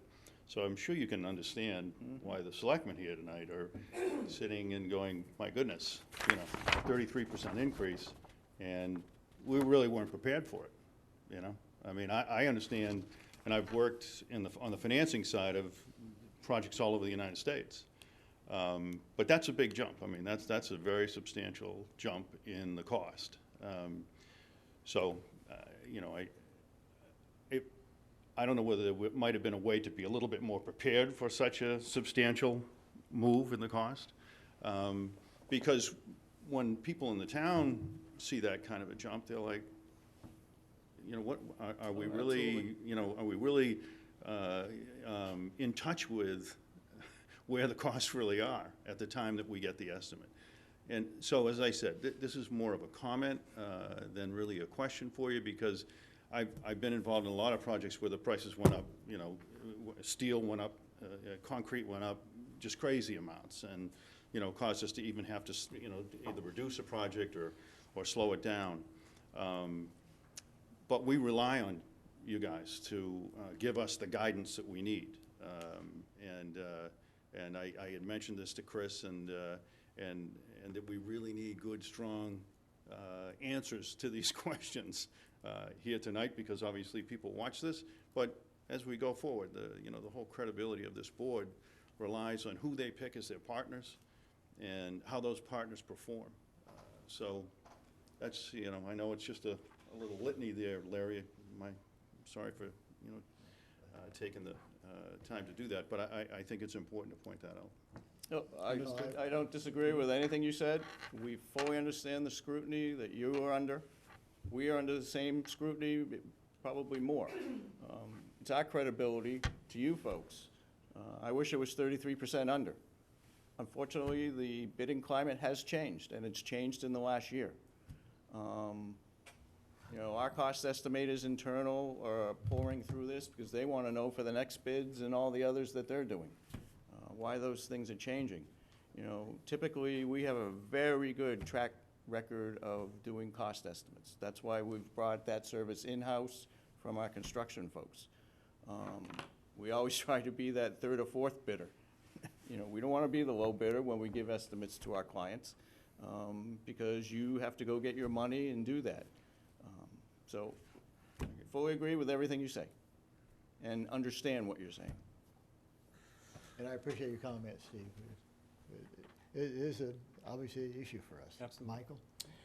Just a clarification. The central register, when we went out to bid for this project, it was a 7.5 million. And that was the number that I remember. Where'd the 8.5 million number come from? Yeah, the 7.5 in the central register, that number is just a number that we put in there, and historically, we try to put a lower number in, whether it's just psychological or what. But the 8.5 million was what was in the... So that was the original breakdown. It was 8.5 for contract 1 and 10 for contract 2. Okay. So that's what was the build-up to the memo 18 that we had sent you back in April 2018. I'm thrilled to see that a local contractor was a low bidder on this. Yeah. And obviously with 3 bids coming in that close to each other, that's probably what the cost is. But I got to ask, and I asked, I believe it was a week ago, maybe 2 weeks ago, why did we only go out to bid for 2 weeks? And I think the answer when I asked the town administrator was 3 to 4 weeks. But it was 15 days from the time it was in the register to the time you guys opened the bids. Why only 2 weeks? It was a quick bidding period, and it's not something we have not done in the past. We have had similar sized projects bid in a 2-week period. A couple of the drivers, one, as we discussed previously, is that June 30th deadline. So we wanted to put the town in the best position that they could be, in position to receive the bids, evaluate the bids, recommendation, and executing of a contract before June 30th, so you're qualified for that debt forgiveness. Secondly, we did call each of the bidders prior to the bid opening, just to make sure, A, that they were intending to bid, and B, if they had an issue with the time frame, if they needed more time. It is a big project, but the reality is it's a pretty straightforward project. That's what these contractors do. They install pipe. So it's pipe and it's pumping stations. It's pretty straightforward. We felt that 2 weeks was enough. For comparison purposes, Chatham bid a project, Oyster Pond, back in February. Obviously a better time of the year to be bidding. We, unfortunately weren't ready to bid then. They had either a 3 or 4 week, I didn't have a chance to confirm, bidding period. They got 4 bidders, I believe, as well. Or it may have been, I believe it was 4 bidders. So I think it's just a function of the bidding climate, as Dave indicated. Everyone is busy. There's a lot of work out there. It would seem to me, and thank you, that's a great explanation, but it would seem to me if we went out to bid for a little longer than 10 basic working days or 11 working days, that we may get more. I don't know how many more bidders it would be. David, all the conversations that we had leading up to town meeting, the questions kept getting asked because the board hemmed and hawed on whether or not they wanted to put it before town meeting and how accurate that $24 million number was. And we kept getting assured that it's standard. This is an easy job to bid. It's an easy job to project. Are the projections that far off on steel and that far off on petroleum from when we brought this before town meeting to bring that price up that much money? As I indicated, the biggest differential item is in paving. The prices are essentially 50% higher. This is, you know, it's petroleum, it's access, it's the amount of paving going on. I mean, just drive around. You can't drive streets without seeing new pavement being put down. So it's a supply and demand issue, it's petroleum products, it's the amount of aggregate being available. And as I said, it's not just this project that we're seeing it across the Cape, across Massachusetts. Just the last comment, and I really hope this board, that we really start looking, again, we're being rushed to make a decision on a $12 million contract. And, you know, I think we really got to get ourselves in a better place than this. Steve? I just, for contract 2, you know, we've got this much room now, we've got this much room left in, you know, what was voted. How are we looking at it? Is that, you know, a situation where we're gonna see the same kind of a, you know, sort of kick in the teeth on the cost again, or? Great question, and it was something we're going to discuss a little bit later, but we can get into it now. I didn't mean to take. No, not at all. It's obviously a good question, and certainly there's no reason to expect that, you know, the prices for that contract would change significantly from this bid. From what we've seen in this bid. Correct. They're not going to obviously, you know, all of a sudden drop 33%. We wish they would. We do, however, think they'll be a little bit more competitive.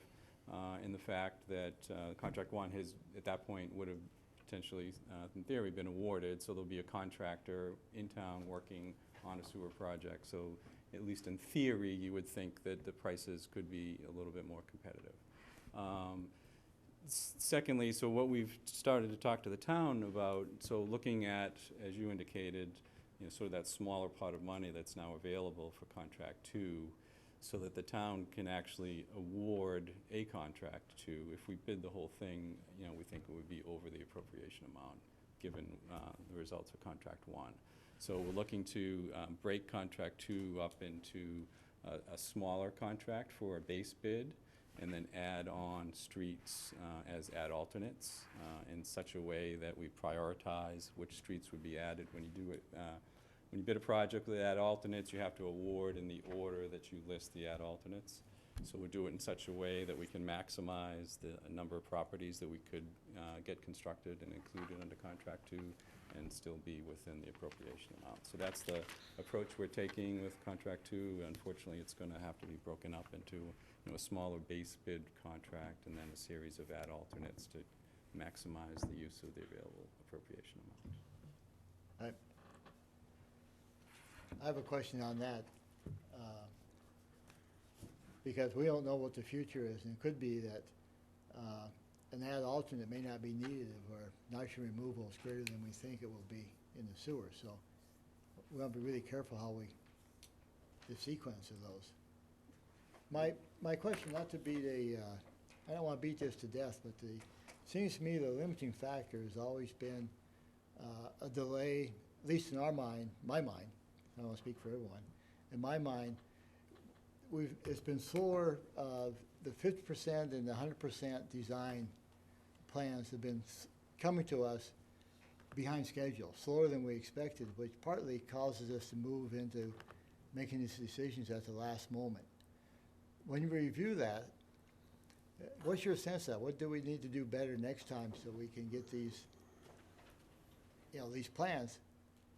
So we're not coming into this, Michael, and we all sit here and looking at this and kind of being pushed now all of a sudden in a panic situation.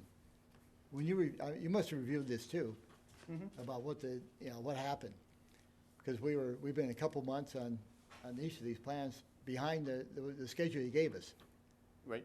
And now here we are, and quite frankly, a bit of a panic.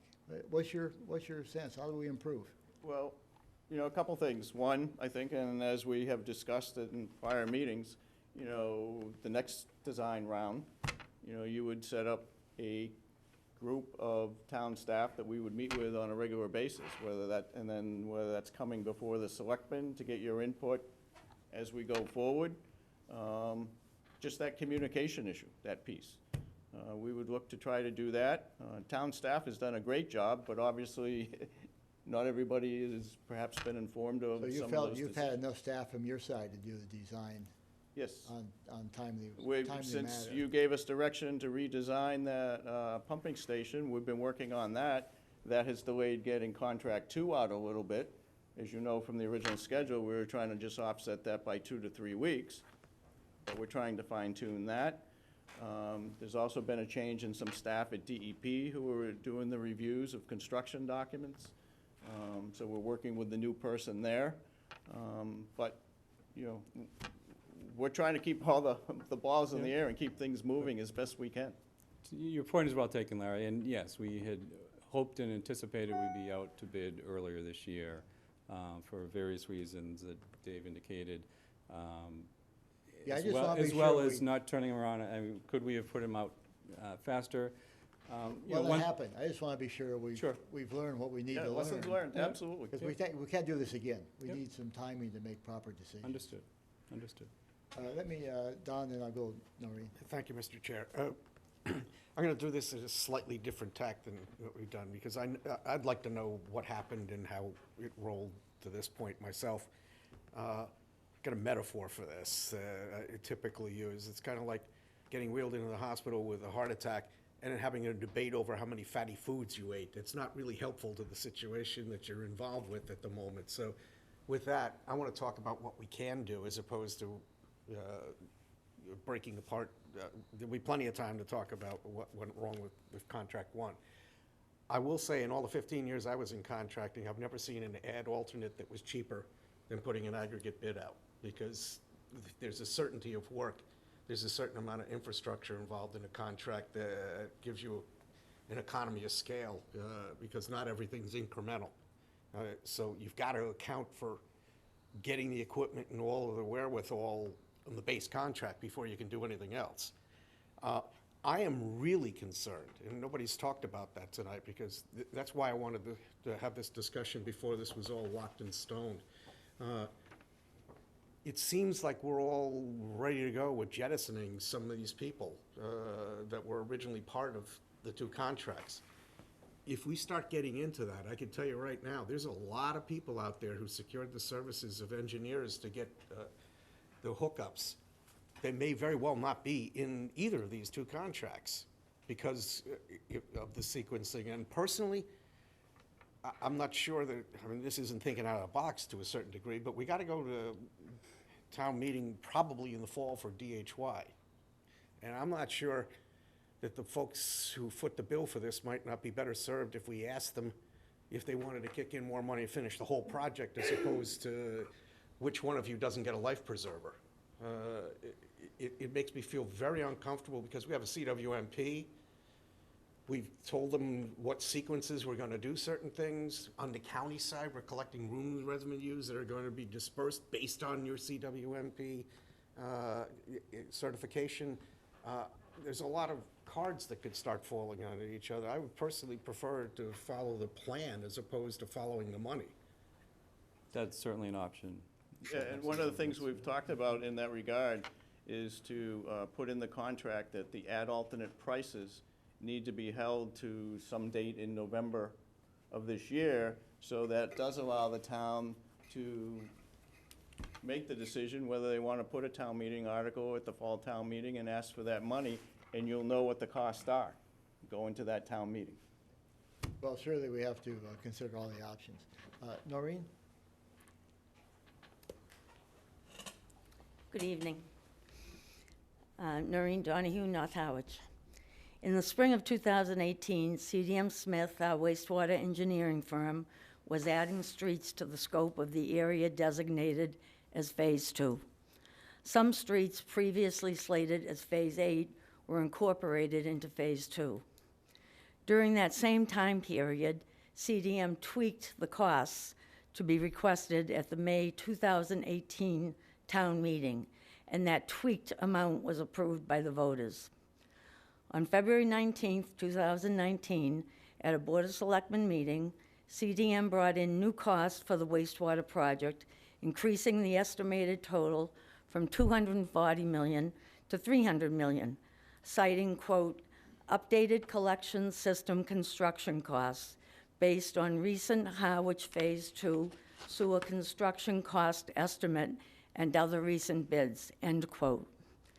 These costs were further clarified by CDM in a presentation on March 18, 2019.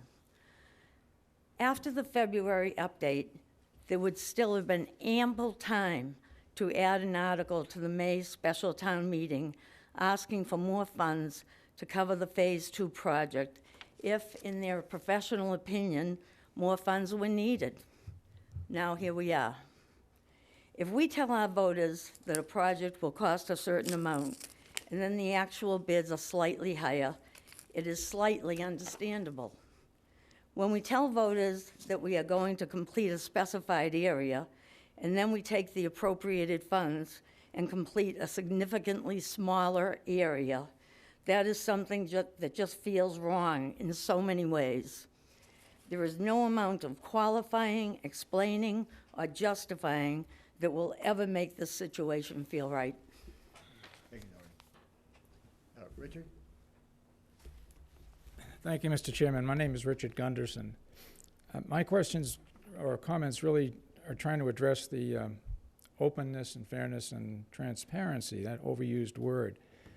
And I guess most of that information has come into the light now. I just didn't see it when the bid openings occurred.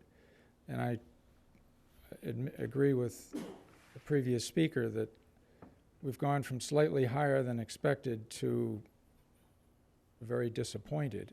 And none of those had ever quantified what this significant increase in price was. I think that should have come out very early on, just as it has tonight. I may be wrong, but I didn't see it. Maybe Bill Galvin can tell me if it was had shown up in the newspaper, but I didn't see it.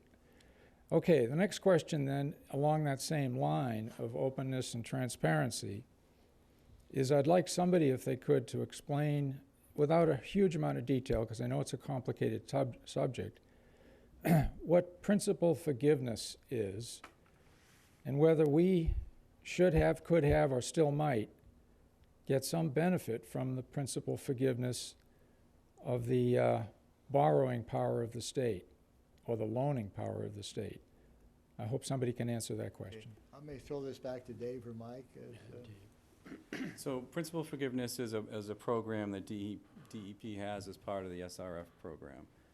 They have, every community in the state is put in a tier, either tier 1, 2, or 3, based on the affordability factor, average income, household income for each community. And depending on the level of what tier a community falls into, they qualify potentially for some debt forgiveness. So as part of the sum of money that the federal government through EPA sends to DEP, the state DEP through the SRF program, there's a certain amount that's allocated for debt forgiveness. So that pot of money gets broken up amongst the communities that A, fall within either tier 1, 2, or 3, or and B, have a construction contract executed by June 30th of that particular year. So that's essentially what debt forgiveness is. It's basically what the name states. It's they give you basically grant money, for lack of a better term, for a certain percentage of your construction contract. For Harwich, it's typically around 1% of the contract value that gets executed by June 30th. Okay. Richard, follow up? Hopefully that wasn't. Please. So that's a good answer. I like that so far.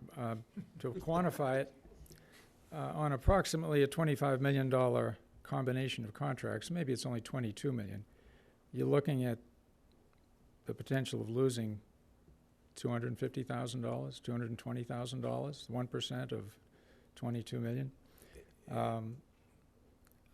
We still have a chance on some of it, but I don't think you have much of a chance if you're not going out for bids until August on the other part.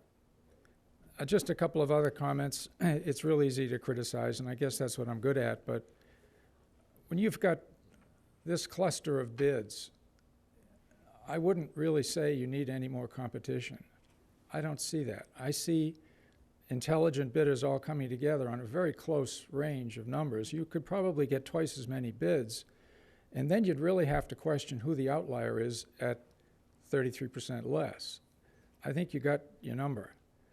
As far as, sorry Dave, but as far as the asphalt goes, Link Hooper came armed to the town meeting in May with a number of proposals under his arms for repaving a 2.5-mile stretch of Lower County Road.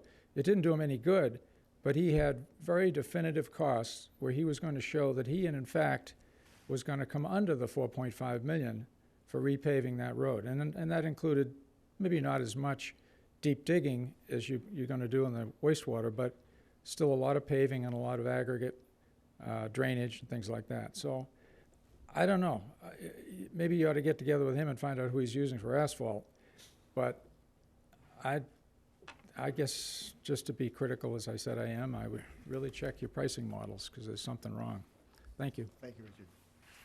Any other comments or questions? Michael? Mike, I think when he asked that question, you had an answer for the debt forgiveness, the 1%. You were going to comment.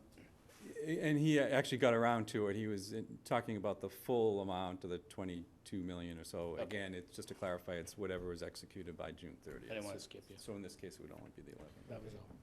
Ed? I know this project is qualified for the SRF program, and it's also qualified for zero interest. Correct. Is that both contract 1 and contract 2? Yes. Yes. And had we not qualified for the 0% interest, we would have been paying 2.5%. 2.2%. And what would have that cost been? Thank you. We did that before. I want to say, I thought it was about 15 million out of Yeah, it was $19 several million million. So, you know, over the 20-year, 30-year life. The whole project. you know, it's unfortunate that the bids were higher, but I think the actions that collectively we've taken over designing this project, working regionally, so we put ourselves in the best light with the SRF program and getting that zero interest qualifications, that's the major savings that we've achieved. Richard? In town meeting, I usually get 3 chances, so I'm going to take a third if you Make could. this short. I will. I appreciate that, Mr. Chairman. The bidding,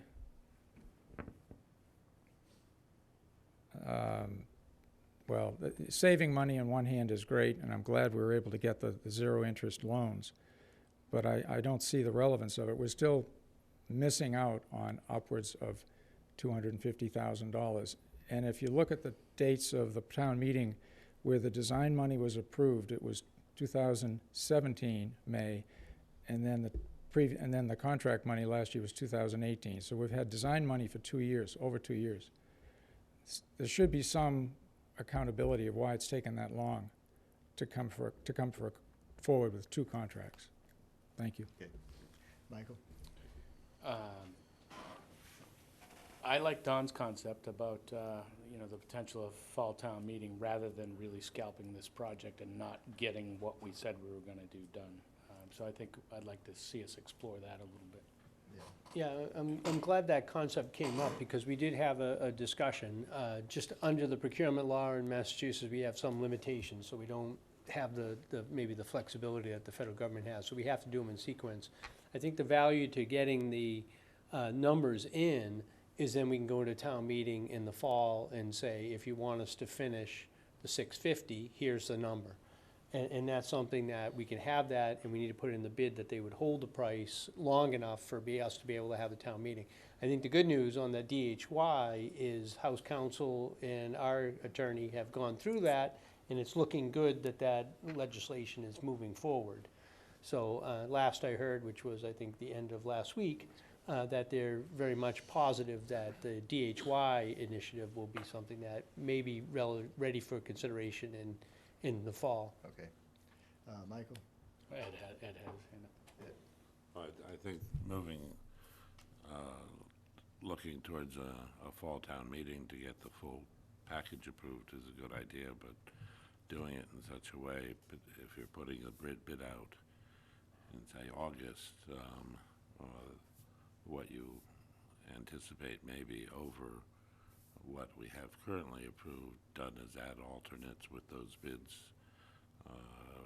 bid prices being held to pass the time of when we would essentially have a town meeting and be able to have a ballot to approve it would be good, because we may not get that, but it would be, we could still move ahead with the smaller package, and that would still qualify under this approval for the SRF funding, rather than losing that second contract completely from the zero interest treatment. Correct. Right now, our plan, subject to your approval, obviously, is to develop a base bid that would fit within the remaining money in the $18.5 million for construction that you would approve, so that leaves you around $6.5 million for that base bid. But we'd put the other ad alternates in, so that, you know, you would know what those numbers add up to, should you want to bring that full aggregate amount, so you ultimately do the project, to a fall town meeting. But it wouldn't hold up moving forward with this contract and getting that contractor out there and working. Okay. Michael, and then Don, then I think we'll call it an evening on this discussion. We haven't accepted the bid yet. Is it possible to go back to the contractor, to the speaker's question, and look at the asphalt prices, if that's a big driver? In terms of? Lowering the price? It's a publicly bid project. Public bid, you can't negotiate. You Okay. can't negotiate after. And then, why are we, I mean, this was open for discussion, but what's to hold us back from bidding this contract now? You mean contract 2? Yeah. No, contract 1, approving contract. Oh, 1. rebidding it? No, No, approving it tonight.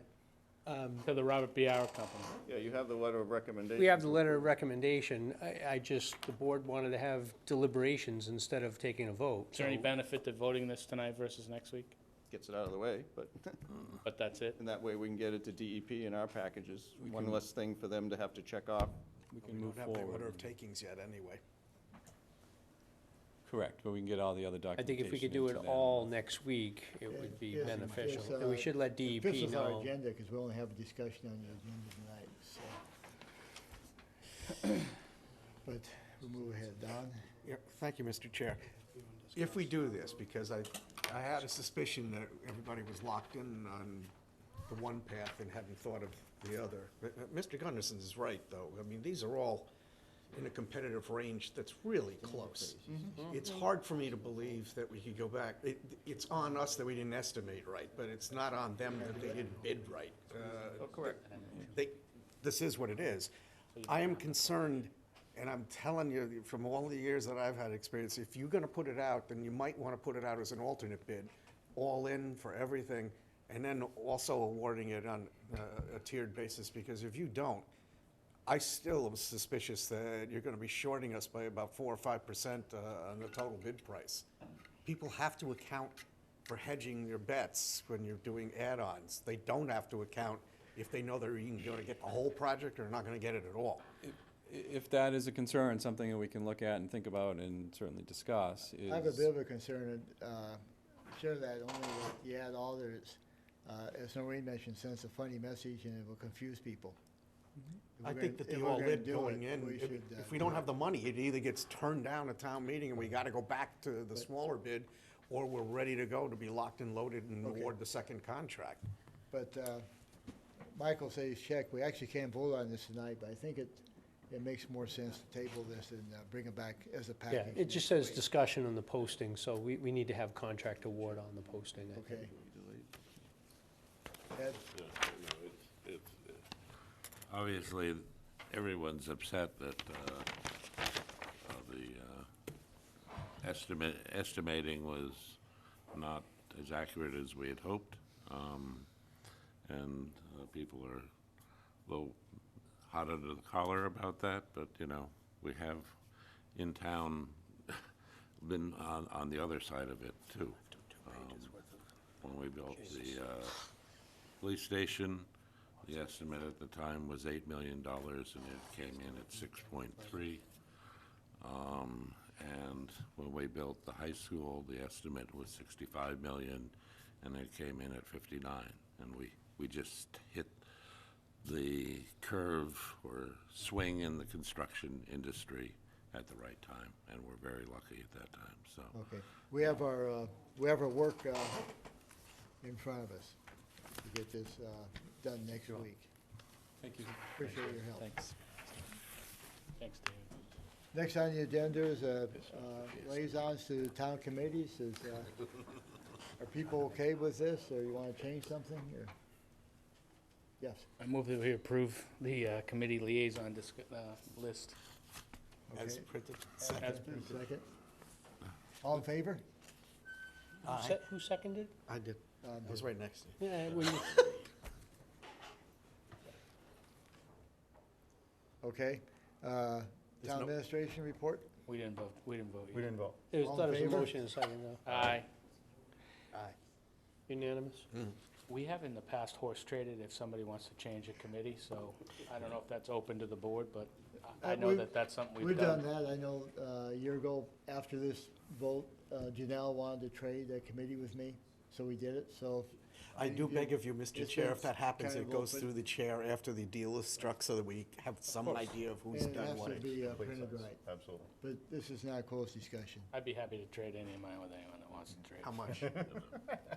Okay.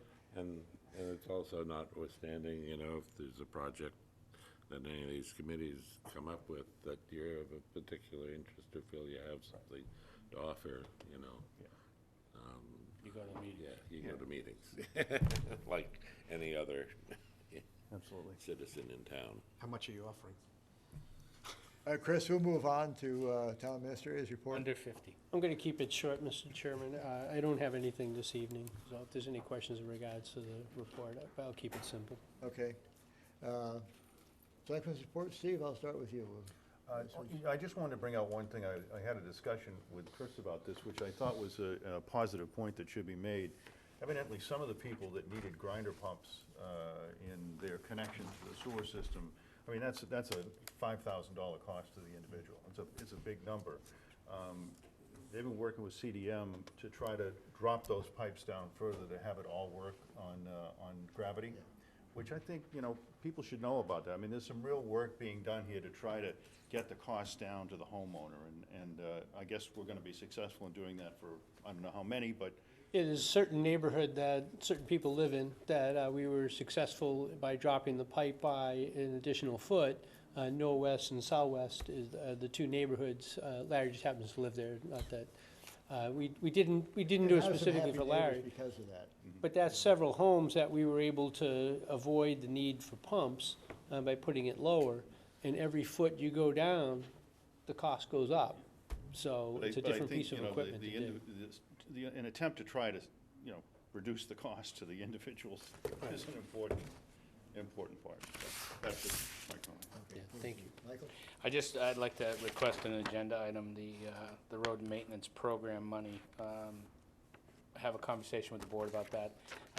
Chris had mentioned and Link had mentioned that he and Link had a meeting, but in the wake of losing Lower County Road at town meeting, Link had a fairly extensive program of what he wasn't going to do to use that money on Lower County Road.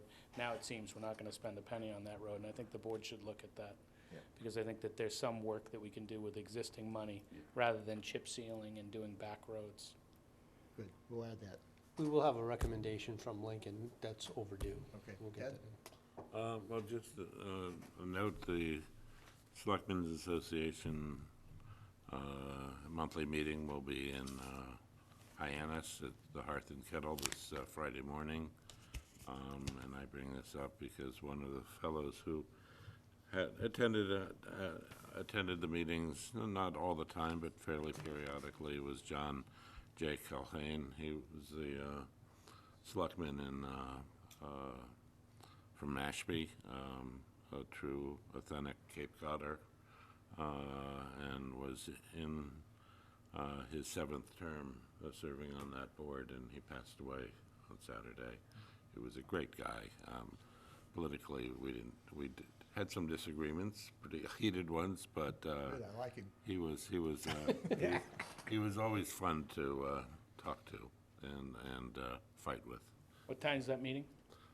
It's at 7:45. I'm still not getting emails on Neither that. am I. Damn.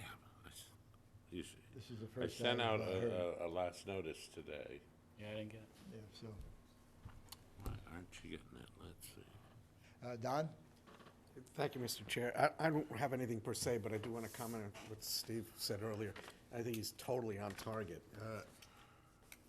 We've had this discussion in the past. It's not just the $5,000 for the grinder pump, or the hookup for that matter, but it wears out. I own it. I got to fix it. It's not the towns. I think we should all be in the same leaky boat together when we're planning on things like this. And we should be also cognizant of the longtime residents of Harwich who didn't have the opportunity to build up a 401k or become a corporate so-and-so.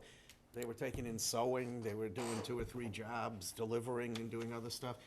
And some of them are old enough still where they went through the Depression. And even though there's a loan program, the idea of getting towards the end of their lives when they own a house and they don't owe anybody any money, and then getting into debt, even though it would go along with the house, it's abhorrent to them. I mean, it's anything we can do to make sure that we can make it a little easier for the people at the bottom rung who have to nonetheless hook up is something we should always remember, that not everybody's in a position. I've heard it said before that your house is going to be worth more. That only helps you if you're selling it and moving somewhere else. So if, as long as we keep in mind who we're serving, I think we'll be well served ourselves. Okay, thank you. I have nothing. I entertain a motion to adjourn. Motion to adjourn? Second. All in favor? Aye. Aye.